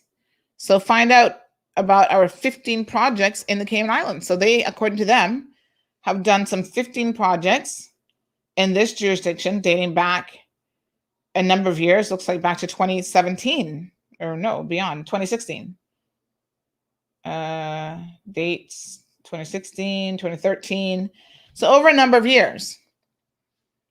Protecting herbivorous fish, forgive me if I've butchered that, to conserve the Cayman Islands coral reef biodiversity. That was a 250-pound project there with the Central Caribbean Marine Institute, CCMI. So, you apply for these things. Here's one: the National Trust for the Cayman Islands applied and I guess got $197,000 transitioning the Blue Iguana Recovery Program to sustain conservation success. So when you go in here, you can actually look at these projects and you can see the application process as well. Safeguarding Cayman sister islands from invasive species. That was almost £500,000, right? And then it tells you all about it. And you can look at the actual application form as well. And I looked at the one that was submitted for this current case, and it's very, very interesting. So here's my take on this. A couple of things I want to say. Number one, people who apply are the ones who will get things. And I kind of said this in jest the other day, Dr. Frank or anybody else out there seeking employment opportunities that thinks that the government is going to come to them and lay it on their lap. That isn't going to happen, folks. You have got to be willing to apply for something when you want it. Simple. Right? You want money, you want a job, you want whatever. There's normally a process that is involved, an application process. And so apply. Now, if they don't give it to you, you might have an argument about why that happened. But if you don't apply and you don't try, well, what do we say in the Caribbean? Nothing beats a trial but a failure. Or is it the other way around? Nothing beats a failure but a trial. Yes, I think it's failure but a trial. So in other words, the bottom line here, folks, is you've got to give it your best. And it starts with applying. You never know. I think, though, although the person's overseas, there's an overseas grant, someone overseas applied for it, I would really hope that through their connections with the Department of Environment, with the Department of Environment being a partner in this, that, thank you, Purple Rain, that they will seek to have local individuals participate in this. This is a wonderful opportunity for DOE staff to be part of this as well. This is a wonderful opportunity for young Caymanian students to be involved. This could offer them a wealth of experience, even if it's unpaid, even if it's just on a volunteer basis. I would say, to the government, to the Department of Environment, you might not be the project lead on this, but I do believe that you can make recommendations and have others come on board. Locals. Because listen, it's all fine and dandy to have other people, right, telling us what a wonderful ecosystem we have and how much we have to protect it and blah, blah, blah. But if our own people do not understand the importance of that, if our own people can't go out there and see the real impact of overfishing, what's happening to the stingrays, what's happening, then we're not going to get the real benefits of it long term because our own people are destroying the environment. You have to have buy-in for these types of projects to work. So it's not just about coming in here and studying the Cayman Trench and the ecosystem, but it's also about teaching the people in any of those overseas territories how these natural resources that we have are so incredibly precarious, how fragile they are, and why we need to protect them. And why, quite frankly, when we saw what happened last week with all those conch being taken out of the water, every single one of us should be outraged at that type of behavior. Like that person needs a good cow cod up there behind. Not up there behind, upside there behind. You know what I mean? But If Caymanians don't get it, we need to protect our flora, our fauna, the ocean. Don't pollute and throw your garbage and trash all over this island. We get one Mother Earth, and we have a little portion of it here in the Cayman Islands, and we should do everything in our power to try to protect that. If we don't get that message and we don't understand it, and we continually destroy our environment, pulling up indigenous trees all over the world to put down some concrete jungle, it's another hotel, another apartment complex, whatever. If we don't get any of that, who do you think can save us from ourselves? Nobody. If our legislators don't understand that they have to help us, they've got to expand the marine protection zones. Y'all need to stop touching, fondling, and handling the starfish,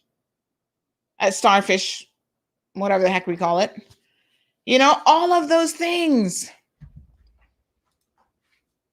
I can't tell you every single time I post up a jackass of the day photo because you touching the poor little silverfish, starfish. Well, I went to this dive place and they told me it's okay. I was like, really? So the dive boat that you went on has no clue how to protect your environment. When all those poor little starfish gone, what the hell are you going to be out there taking a picture of then? You standing in muddy water by yourself? And the fact that they don't even understand that, yes, it's one thing to take it out of the water. That's what you definitely don't want to do. But even you touching and handling it does not help the ecosystem. What are you touching it for? Did your granny never tell you, don't touch, just look? Remember when we used to go into the stores and your mom would be like, listen, don't touch nothing in the store. As a matter of fact, some parents didn't even want you looking because your big eyes would be asking for something. But, you know, Aunt Lottie always used to say, you can look, but don't touch it. It's just, to me, quite unbelievable that we don't seem to have a vested interest in this. And so everything is designed, in my opinion, even these overseas grants, they should be a component. I don't know who the heck Darwin Plus is. But they don't understand this is colonialism all over again. They don't understand the necessity of, yes, you're trying to protect overseas territory environments and help with climate funding and change and whatever. Oh, man, this shoulder is killing me. But that's great. You know, thank you for the money. Thank you for the grant. But it should include a component of having local involvement, buy-in. That's what it's called. When people have a buy-in, they actually care. Any project you have, any big project that you're trying to launch, you know, the success of that is based on people having a buy-in. And how do you get people to have a buy-in? Well, number one, you get them involved. You let them understand the benefits of what you're doing. So 14 UK territories, Anguilla, Bermuda, British Antarctic Territory. Where's the British Antarctic Territory? Why have I never heard of them? Where the heck are they? British Indian Ocean Territory, BVI, British Virgin Islands, the Cayman Islands, the Falkland Islands, Gibraltar, Montserrat, the Pitcairn Islands,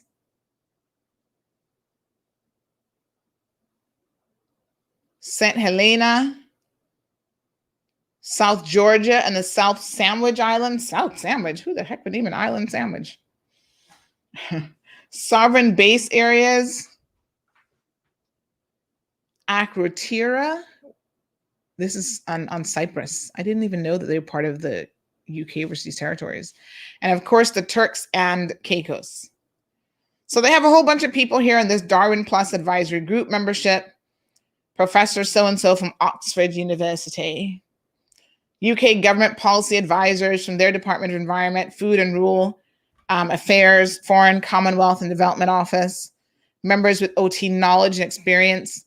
So they have Jonathan Hall, John Turner. I don't know who the heck these people are, but none of them not Caymanians and none of them probably from the territories themselves. So all I'm saying is we know we have now a government that has said that they are committed to sustainability. They're committed to putting the environment first. The premier has said himself in an interview that he did with us, if we don't have the environment, what's all of this for? And I agree with him. But what I would suggest is to reach out to these people at this Darwin Plus.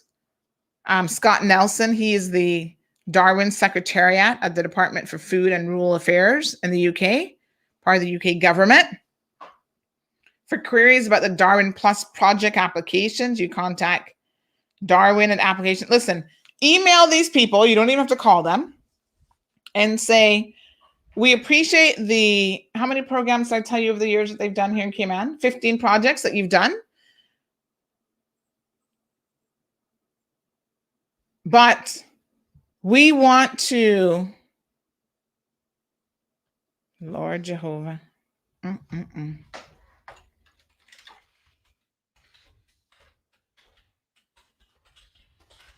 can't even tell y'all what this one is yet. So, certain things we got to keep tight-lipped until we can tell you.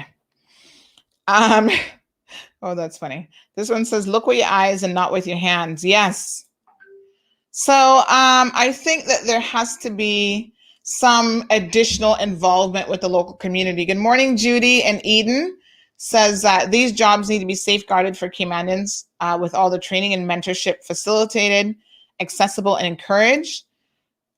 Judy says that the full descriptions for the Darwin Initiative jobs do specifically identify a preference for local applicants. Oh, well, that's good. Oh, they're paying you in pounds, but whatever. It's a UK grant. All right. So listen here. If you are interested in applying, and you should apply if you have the interest and the credentials and you can live on that salary. A lot of you right now are unemployed. And although I'm not trying to say that you might be unemployed in 2 years' time, you never know. And this is a wonderful experience, folks, for anyone. So let me look up the Department of Environment. Here we go. I'm going to give you the link. And I want you all as Caymanians, like I just said, you have to apply. You cannot wait on other people.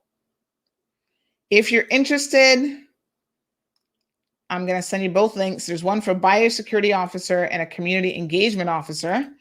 Those jobs, in my mind, are best suited for Caymanians. There's the link in the chat. Go and apply. It's not a fantastic salary, 27,000 pounds to 30 per annum. They're going to give you pension, life assurance, 26 days annual leave, living allowance. I wonder if you get a living allowance if you're from here. The duration, they say, is 2.75 years, so almost 3 years worth of a commitment. In fact, I'm going to share the DOE link. Caymanians, please apply. Because we can't talk about people taking jobs from us and don't want to hire us if you are not willing to apply yourself. You've got to apply. That's the start. Sure.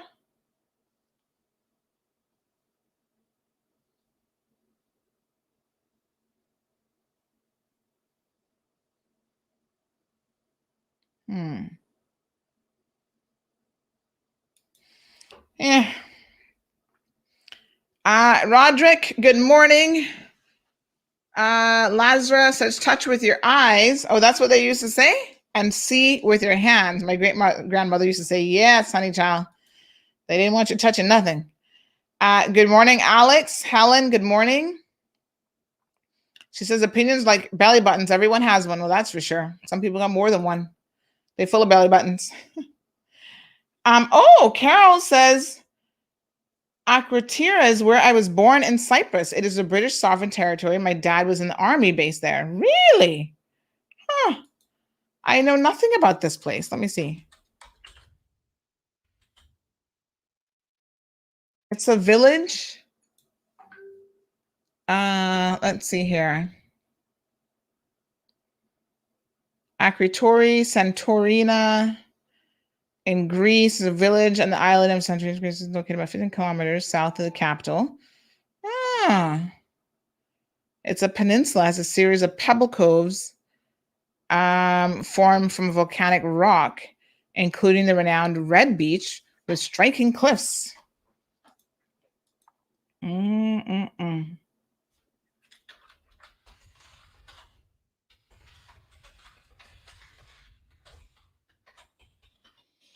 Well,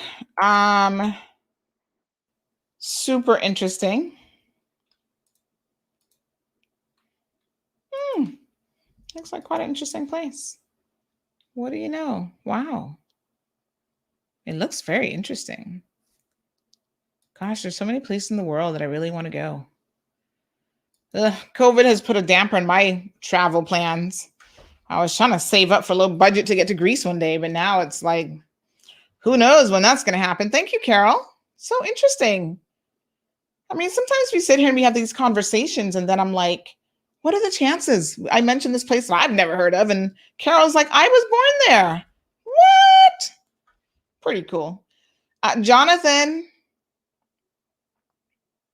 says, and the ads and the toxically uncompostable compass are for local applicants too, huh? Hollow rhetoric, fraudulent institutionalized corruption, and straight up fakery is what that is. Well, listen to me. Thank you, Eden, for sharing that link. There are a lot of misinformation out there when it comes to jobs. Listen, there are people, and we've discussed this before, who don't actually want to hire locals. They don't want to hire Caymanians. That we know. And you still apply anyway. Hopefully they've been forced to put the job in through Works and you apply, and then you have them justify to Works why they haven't hired you if you're qualified. It's becoming easier and easier to advertise all over the world. You just stick up a website, whatever. So people can draw applicants with a lot of experience to compete with Caymanians. But and like I was saying a couple of days ago, it's also entirely possible for a lot of these jobs to be outsourced. If the pandemic didn't teach you that you don't have to be in a physical office to do your job, then nothing did. You just don't have to be there. And so if you don't have to be there, that means that they can find somebody else to easily do your job. That's just how it works.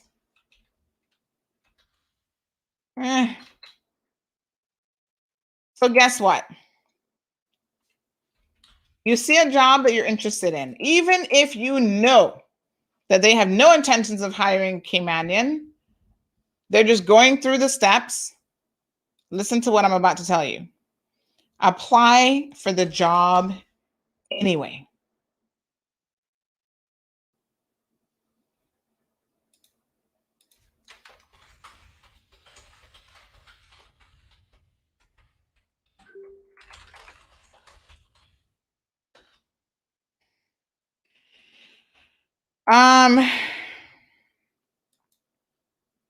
When you apply for the job, then they have to justify and explain why they haven't hired you.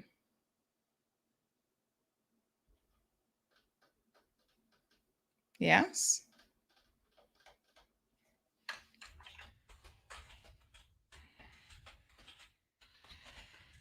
So there's another job that caught some attention. And that was one for Foster's as a store manager. Now, hold on a second. I need to actually pull up this job. Let me tell you. Let me just see how. For this position, just like other people overseas can see it, obviously Caymanians are seeing the jobs as well. And again, I say,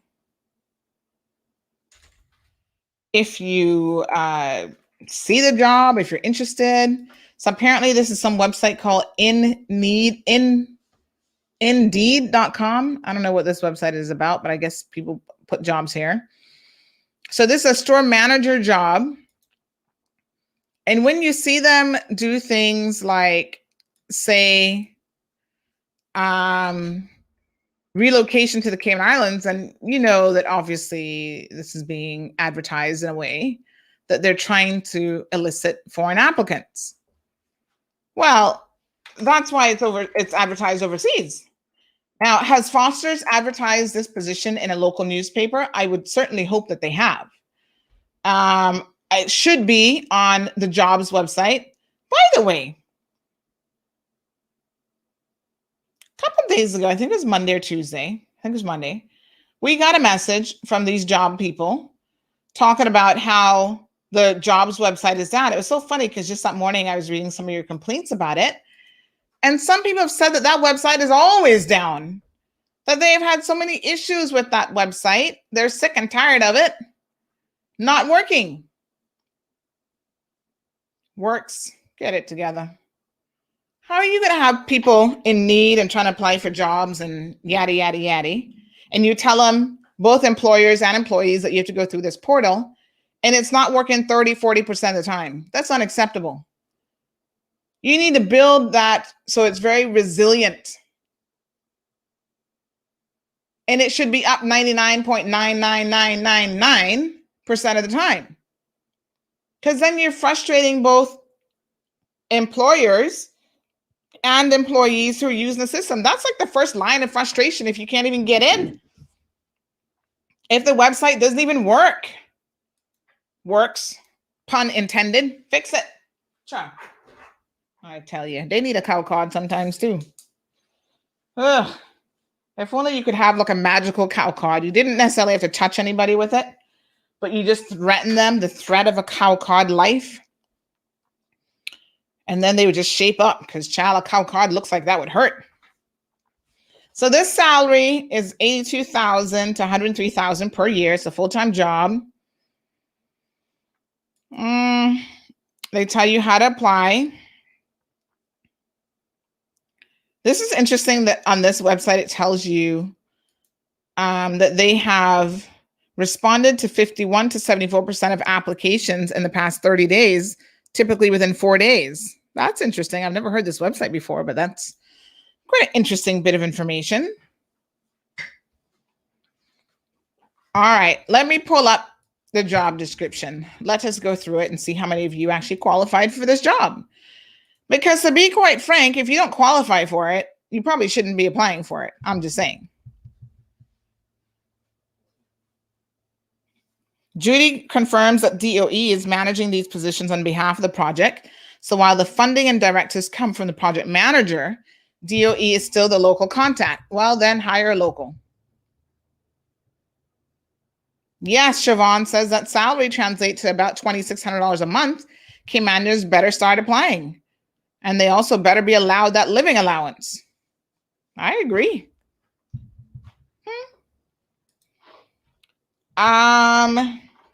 Let's have a look now at the Foster's one and see what we got going on here. All right. So here's a job description. Let me increase it so y'all can see what I'm saying. 200%. Here we go. All right, full job description. Foster's Supermarket in Georgetown, Grand Cayman, Cayman Islands. Providing effective planning, organizing, leading, coordinating, optimizing the materials and human resources within the supermarket location assigned. The position must manage daily operations, department and assistant manager development, customer and associate satisfaction for total store, ensure variety and high quality products, appealingly displayed to maximize the sales and profits of the total store while maintaining great customer service. And they have a list of all your duties.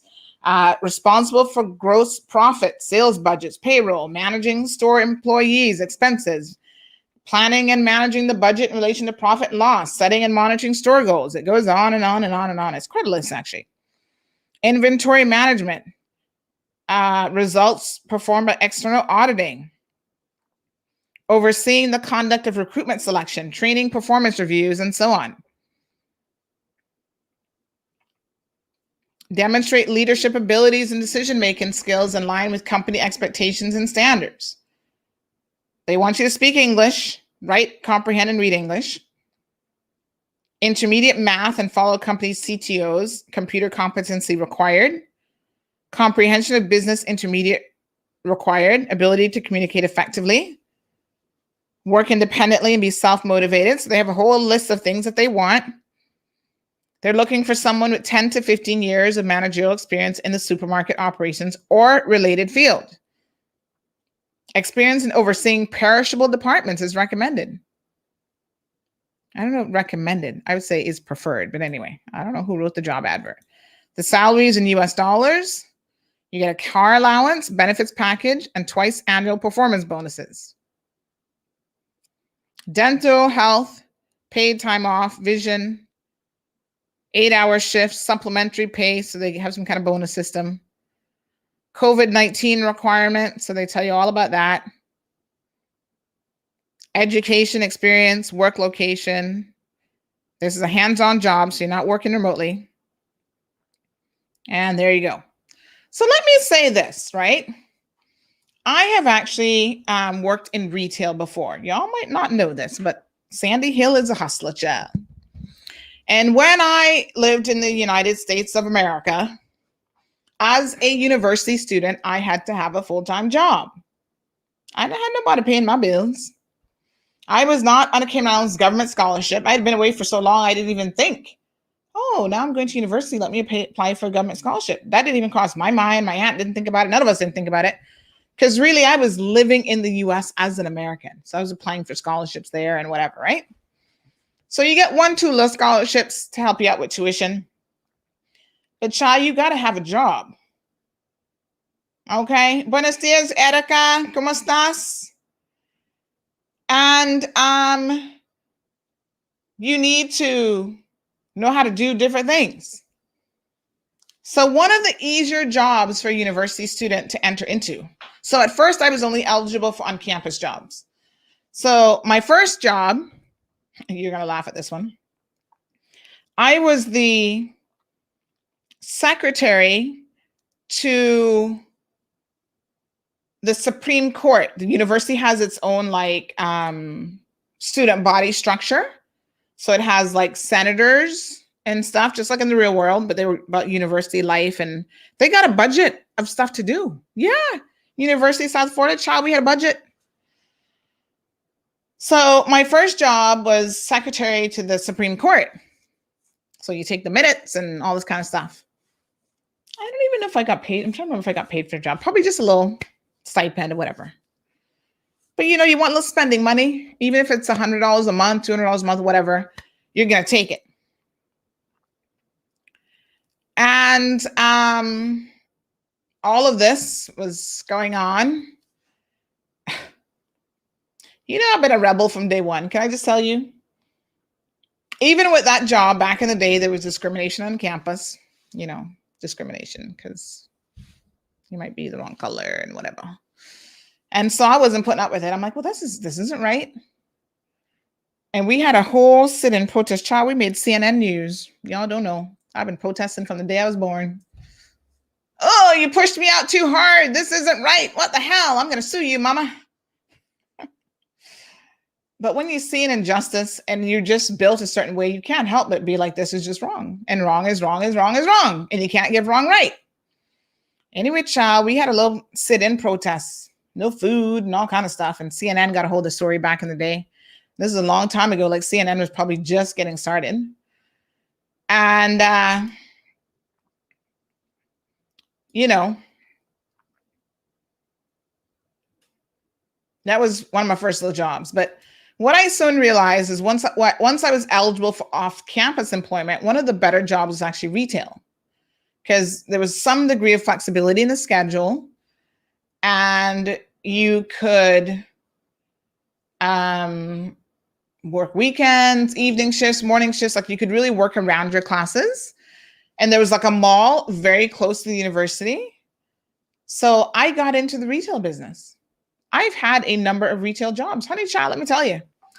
I worked in, hold on now, I'm trying to remember all the retail jobs. I've had about 4 or 5 retail jobs before I moved back home. So one job that I had was in jewelry. It wasn't for very long, but that is a very eye-opener job. I learned so much about jewelry retail.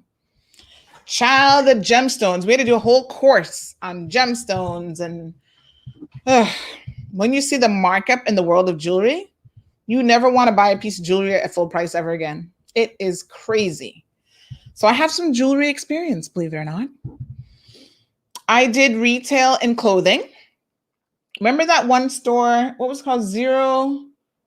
057 or whatever. It was like for really petite people who wore smaller sizes. I actually worked in that store. I wasn't fitting in a 0 or a 5 or 7 or whatever, but I worked in that store. I did a store called Units. A lot of you might not remember this store, but it was kind of more like very white middle class type of store. But it was for people who they had like clothes that were like a lot of solid colors, and you'd put them together and you'd build a unit. So that was the point, is you'd build all these pieces. Like you might have a turtleneck that was like a particular color, and then you got the skirt that went with it. And it was a whole way of life. Like we had people that all they wore were unit clothes, and they would come in. There was a store in the mall, and they would come in and, you'd help them put their stuff together. And child, I learned a thing or two about customer service, how to upsell to your customers. So, oh, you're just buying a turtleneck today, ma'am, but could I interest you in the turtleneck in different colors, or, a scarf. So some days you don't want a turtleneck, but you want the flexibility of being able to take that scarf off and on. And child, you learn a lot in the world of retail. Merchandising is a whole other art form. How to put up a display. You can't just be throwing any kind of crap in your window. What's appealing to customers? How often do you change out your window displays? Why you put certain items in certain locations? The necessity of a clean and orderly store. Child, there's a lot in the world of retail. So I say that to say this. I actually worked in Walmart. Now that was a whole other experience. Oh my God. I think that was my last job before I moved back home, was Walmart. So I started out in the photography department in Walmart, which is actually a totally separate company that ran those. And so I had to go and do all the photography training, and you learn how to take little studio pictures and working with people's children when they're crying and whatever. So I had to do a whole training thing in Orlando for that. That was pretty cool. And again, upselling packages, like you learn all this sort of thing. And when I was in the store, the great thing about that job, the one thing I loved about that job is that job paid weekly. That was the only weekly paying job I think I've ever had.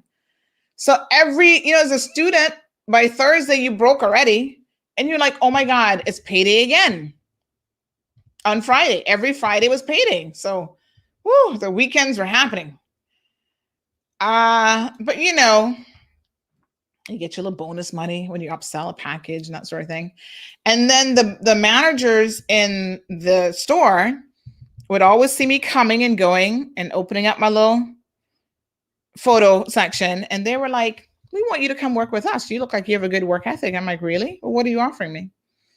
Well, we give you a customer service manager job, and you can be more flexible with your hours. And because the photo studio had to be open certain times, so there wasn't a great deal of flexibility. But they're like, we can give you more flexible hours, and you can pick a different store if you want, because Walmart is so big. And I was like, oh, now y'all talking. They didn't bother to tell me about those crazy ass people working or coming to the layaway department, always trying to scam people, and how you had to be on your game because of them. Child, please. Anyway, my point is this. Yes, this job was found overseas. Is it also on the Works Cayman job website if you can get in? I would certainly hope so. That should be a requirement. I'm not personally registered at Works, although I feel like I should go and register so every week we can go through all the jobs together. But you should apply for this position if you have the requisite experience. Now, I've reached out to Mr. Woody Foster because he's always been a person who's open to questions, and he answers them, and he gives you feedback and that sort of thing. And I said, Mr. Woody, I see people commenting about this job. Do you care to say anything? And he actually said to me that they have, this is what he said. Listen very carefully. He said this job advert is on top of local advertising. So they are advertising the job locally. We advertise in Cayman, the US, Canada, and elsewhere. With 750 employees, it is impossible to hire only Caymanians. Now, I appreciate that's a lot of people to hire. And if you are an individual who has the requisite experience for this job, then I would recommend that you apply for the job. But let me forewarn you, you worked in Walmart deli? Whew, Walmart people, their customers are special. That's all I can tell you. Oh God, and it depends on what Walmart you work in. Let me say that. Because not all Walmarts are the same. Some are kind of high end and you get some better clientele in them kind of rich areas. But for the most part, a lot of your customers coming in there trying to scam the company. And child, you got to be like, I'm going to give you great customer service, ma'am, but I'm a little bit savvy to this layaway scam and this isn't going to work here. Retail isn't the same. So just because I had a retail job in one sector doesn't make me automatically qualified for another sector. So let me give you an example. Recently, I was meeting with Mary from Cost You Less. She's the store manager. And we had a business lunch and I was keen and interested to know her background and her experience. So she started telling me how she progressed and how she got to the Cayman Islands because I'm curious. I'm like, how'd you get here? And she was explaining how she's worked in different sectors within retail. And headhunters were always recruiting her because her stores do well. She's likable. Her staff like her. She's a hard worker. Like she has all the earmarks of like, oh yeah, that's somebody that we want. And the world of retail is actually really, really big, but it's also really, really small in some regards.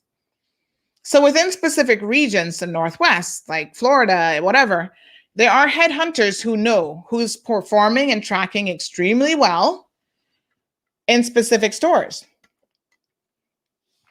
So she has worked in what we call big box retail, which is what Cost You Less and Price Right, Costco's, that's what those stores are. So she's worked in that environment before. And I think she was, I want to remember now, I think they sent her to train at one of the other regional Cost You Less stores as well, because even within the business, there's specific things within each region that you kind of know about. So costing and pricing and what sells in Cayman versus another island where BVI is varies and is very, very different.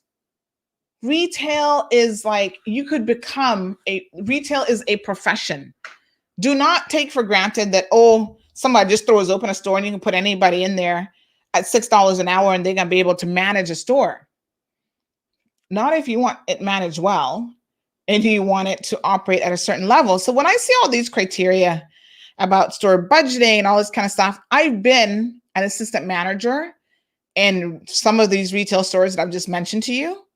And I'm telling you, there is a lot involved in that job. And that's not grocery. Like I could never manage a grocery store.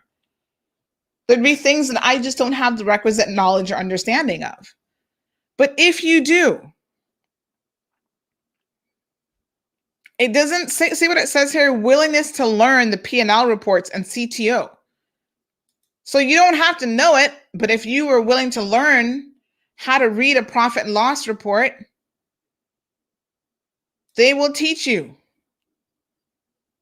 Certain things they want you to come having experience because they can't teach you everything in a management position. You need to come with certain basics. And then there's certain things that they're willing to work with you and to fine tune. Britta says, in Mexico, una libra de armón, that's it for my Spanish. Okay. Thank you, Rita. She's watching us from Atlanta. She says you look extra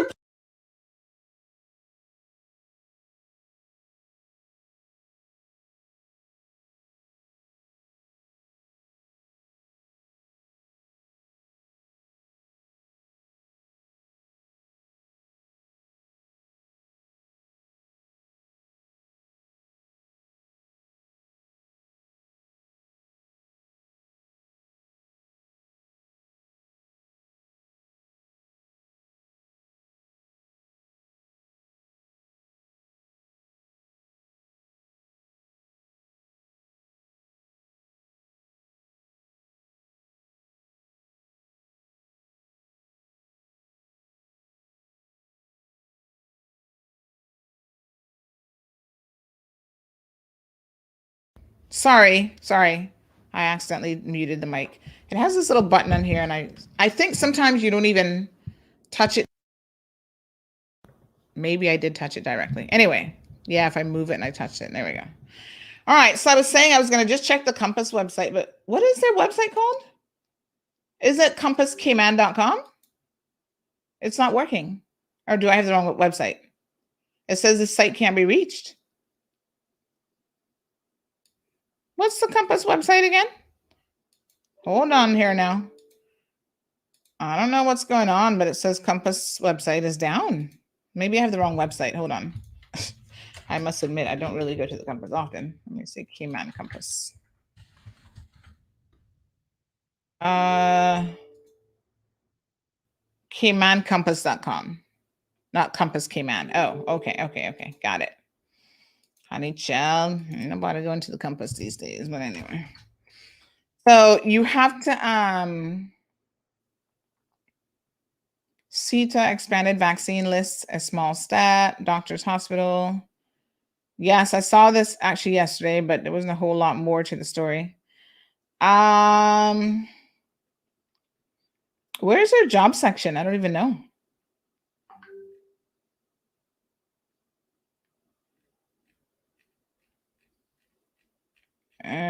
Scrolling for days.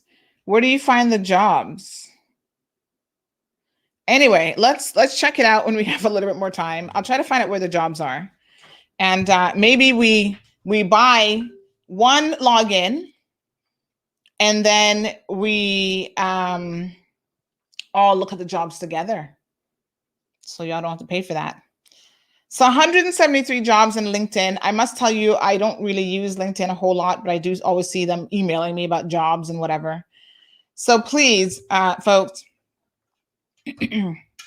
check it out. Multiple options if you're unemployed. Cayman jobs, government, fix it. Jesus, help them fix it so that it works more times than not. Compass, I guess, still is doing some display ads. Do they have ads on there that are not on the Works website? I don't know. Maybe I'm going to sign up for Works. I'm going to sign up. I'm not looking for a job, but for the purposes of what we do here, I'm going to sign up for Works. What's it called? Cayman Jobs, and see if I can.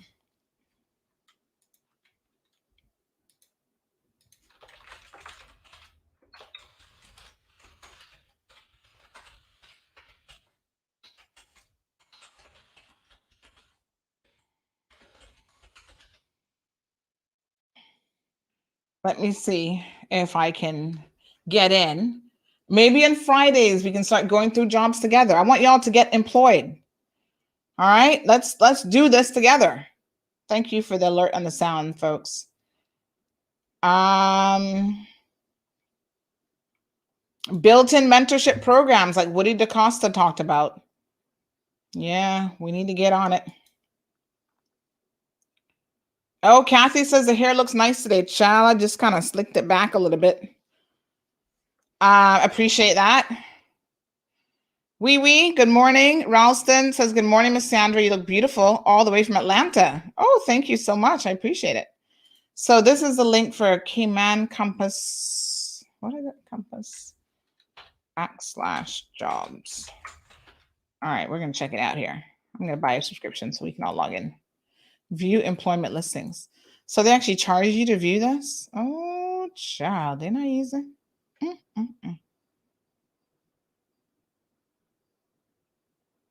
Oh, it's part of their e-version. I actually they used to sell their e-version separate. I think now they've kind of changed it all up in terms of how they do it, but their e-version used to be because you see, they still do a print paper, right? But their e-version used to be like you would subscribe to that separately. So it looks like they're doing it once a week, which because they only print on Fridays. All right, we'll get access to that. Don't y'all worry. Y'all will be hearing about some jobs in the Compass real soon. Britta says sign up under your name. Sign up to which one? The Compass or the other one? Yeah, I'm going to use my name. So let me get signed up to Cayman Jobs. Let me get signed up, sort out with the Compass. Let me see what else. LinkedIn. Like I said, I have a LinkedIn account. I don't really personally use LinkedIn very much. LinkedIn.com. Let me see here now. Is the right so I don't know if I'm the best person to tell you all about LinkedIn, but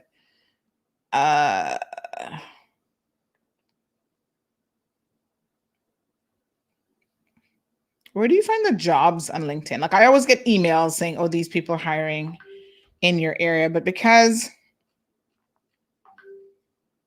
I'm not really all that, like I don't really use LinkedIn. I see people viewing my profile. Y'all want to see me? Just come on CMR, child. I don't even know how to really navigate LinkedIn. I know like messages and that's it. Where do you find jobs? Is there like a single area for jobs?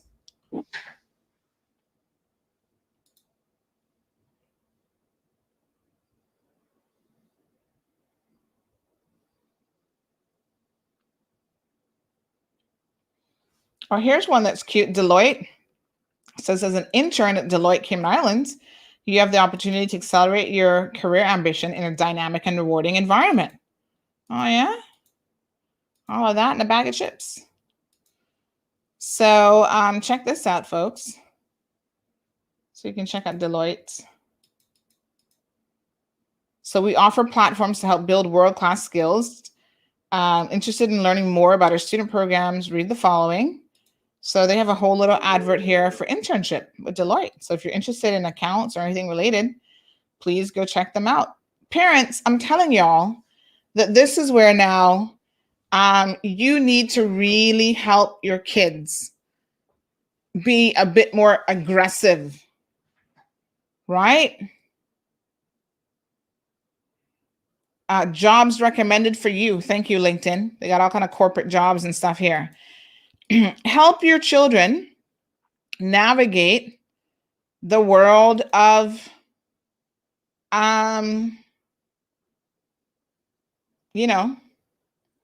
things like LinkedIn. Look at here. UCCI is hiring a work-based learning and career specialist. Ugh, I don't know if you want to work there, but anyway. Corporate administrators, fund administrators, compliance analysts. DART is hiring a senior paralegal. Y'all go apply for that right now. Ritz-Carlton has 0 applicants. Why? Caymanians are looking for guest services, bell desk. What? Bell desk expediter? I don't know what the hell that even is, but regardless, go and have a look at the job and apply. Guest services attendant at Clearly Cayman Dive Resorts. They just posted that 51 minutes ago. Fresh job. Corporate administrators through Nova Recruitment. They got 23 applicants. I hope that 22 of them are Caymanians and they better hire a Caymanian. Account manager at Aon. Campus minister, Archdiocese of Detroit. Oh, this would have to be for what's the name of the school there? Not prep, Catholic, right? That's them. So their applications go through the Archdiocese of Detroit. Just apply.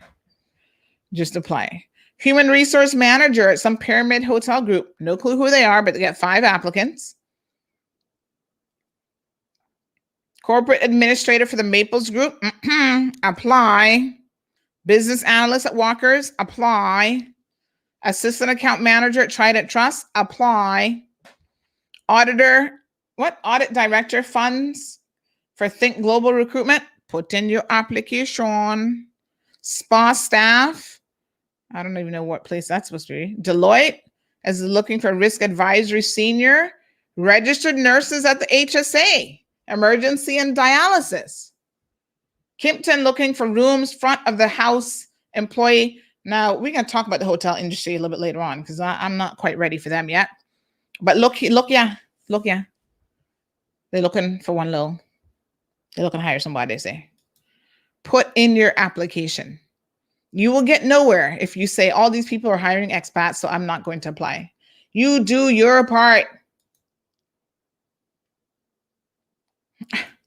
Oh, Britta says that was a question. The compass probably has an alarm attached to your name. Honey child, they can take my money and anybody's money. All sorts of people here are hiring, folks. Intertrust, Brown Brothers, Harriman, eFinancial Careers, Hamilton Recruitment. I don't even know who they are. Sales Associate, Legacy Automotive. Don't know clue who they are. FTI Consulting, Affinity. Kirk's ISS, that's IT. Looking for an inside sales rep. MUFG is looking for client operations fund administrator. Kitchen sales and designs, Bon Vivant, hey. Executive pastry chef. Construction manager, audit seniors. Gosh, there's all kind of jobs on here. What? HR for Marriott. Walker's is looking for senior business analyst. Get your application in. Food and beverage server, Kimpton, that was posted 8 hours ago. The Kimpton is gearing up for reopening, y'all. So you need to apply. Now, the government did this audit, this survey for people who are receiving the stipend. And I understand there's a lot of interesting information that has come out as a result of that, which we will be revealing in due course. Some of it is our fault as Caymanians. We're not doing what we need to be doing. Some of it is these people really not interested in hiring Caymanians. That becomes evident as well. But the first step, what's the Chinese saying about the first, on a journey of 1,000,000 miles or 1,000 miles or whatever, you start with the first step? What's that Chinese quote?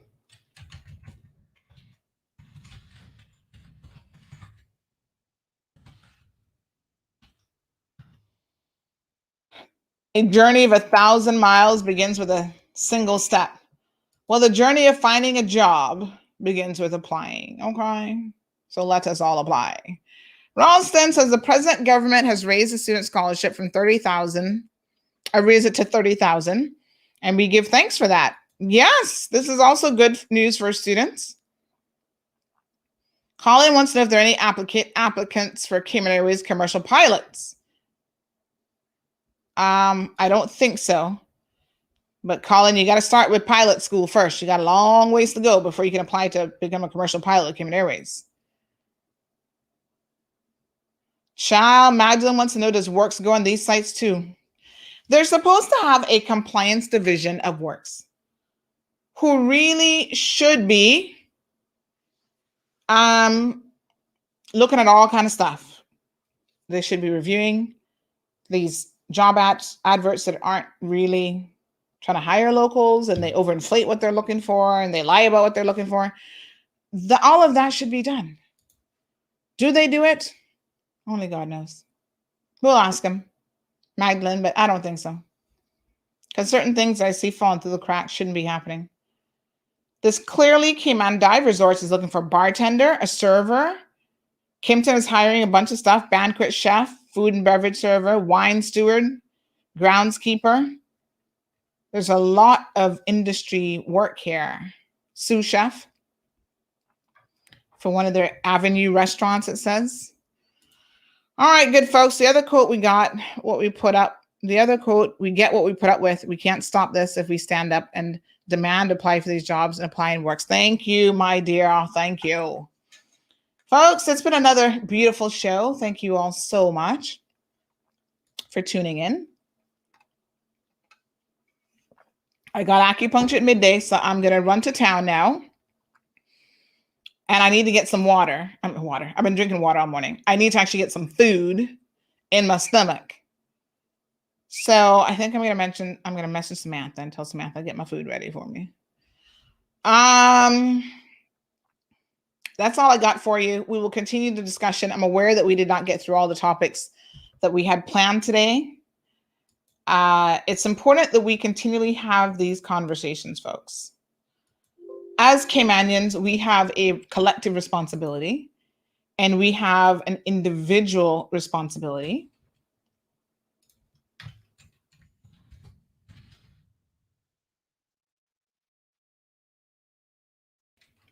To do what we must, right? If we want to get Caymanians to work, which we do, we have an obligation to ensure that our people are qualified. They're willing to work. They have the right attitude. And if they are lacking in any of those departments, well, we help them along the way. We got to pull up our bootstraps and really get serious about things around here.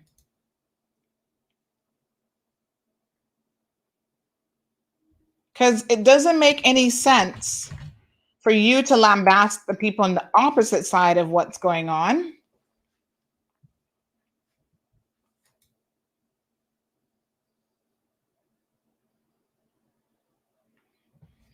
If you yourself are coming to the table with all sorts of complications and issues.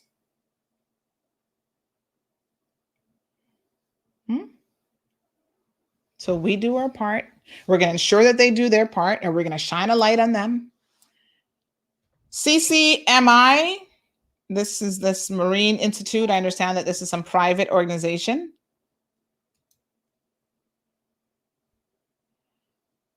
And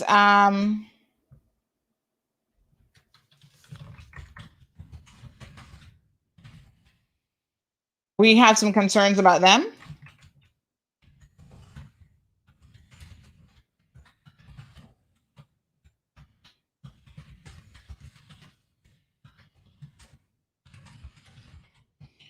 So what I would say, folks, is, you know, when we have issues,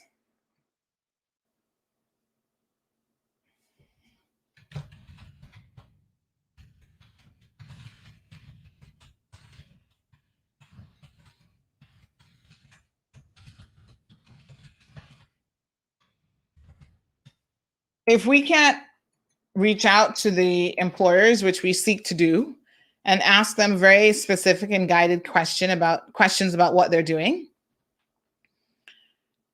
then, you know, we will start to look at what they're doing and see if we can come up with our own conclusions, which is the only choice that they're going to leave us. Hello, Tommy. Welcome, welcome. This acupuncture is actually covered by insurance, Britta, so I don't even know kind of what their rate is, to be honest. I can't tell you. Colin says, are there any applications for CMR assistant? Because I think I did pretty well last time I assisted you. Colin, yes, you did. And you're a young man, and to be quite frank, I was looking for a little bit of summer help with a few different things, not just CMR, but, you know, I run other businesses, so sometimes I need a little gopher to run around and whatever. The difficulty is I prefer to hire young ladies only because then I don't have to think about all these safeguarding issues per se. You know what I'm saying? Like, as a parent, if you have a young man working with just a single female entrepreneur, you need to make sure that their safety, well, I mean, even if it's a woman, I mean, who knows? People going all kind of this way and that way in terms of sexuality, so whatever. But I always feel more comfortable, you know, in some ways working with a young lady. But Colin, we should talk. I mean, obviously, I know you and your mommy and whatever. Let's talk about some summer opportunities. The summer is still young. And if you're home bored, then I can certainly put you to some kind of good use. Yeah. Britta says in America, the average insurance won't pay for it. Wow. It's unfortunate. I think here, most insurance companies, because I had an insurance policy before that they paid for, it wasn't a whole lot, but they paid for a couple treatments per annum.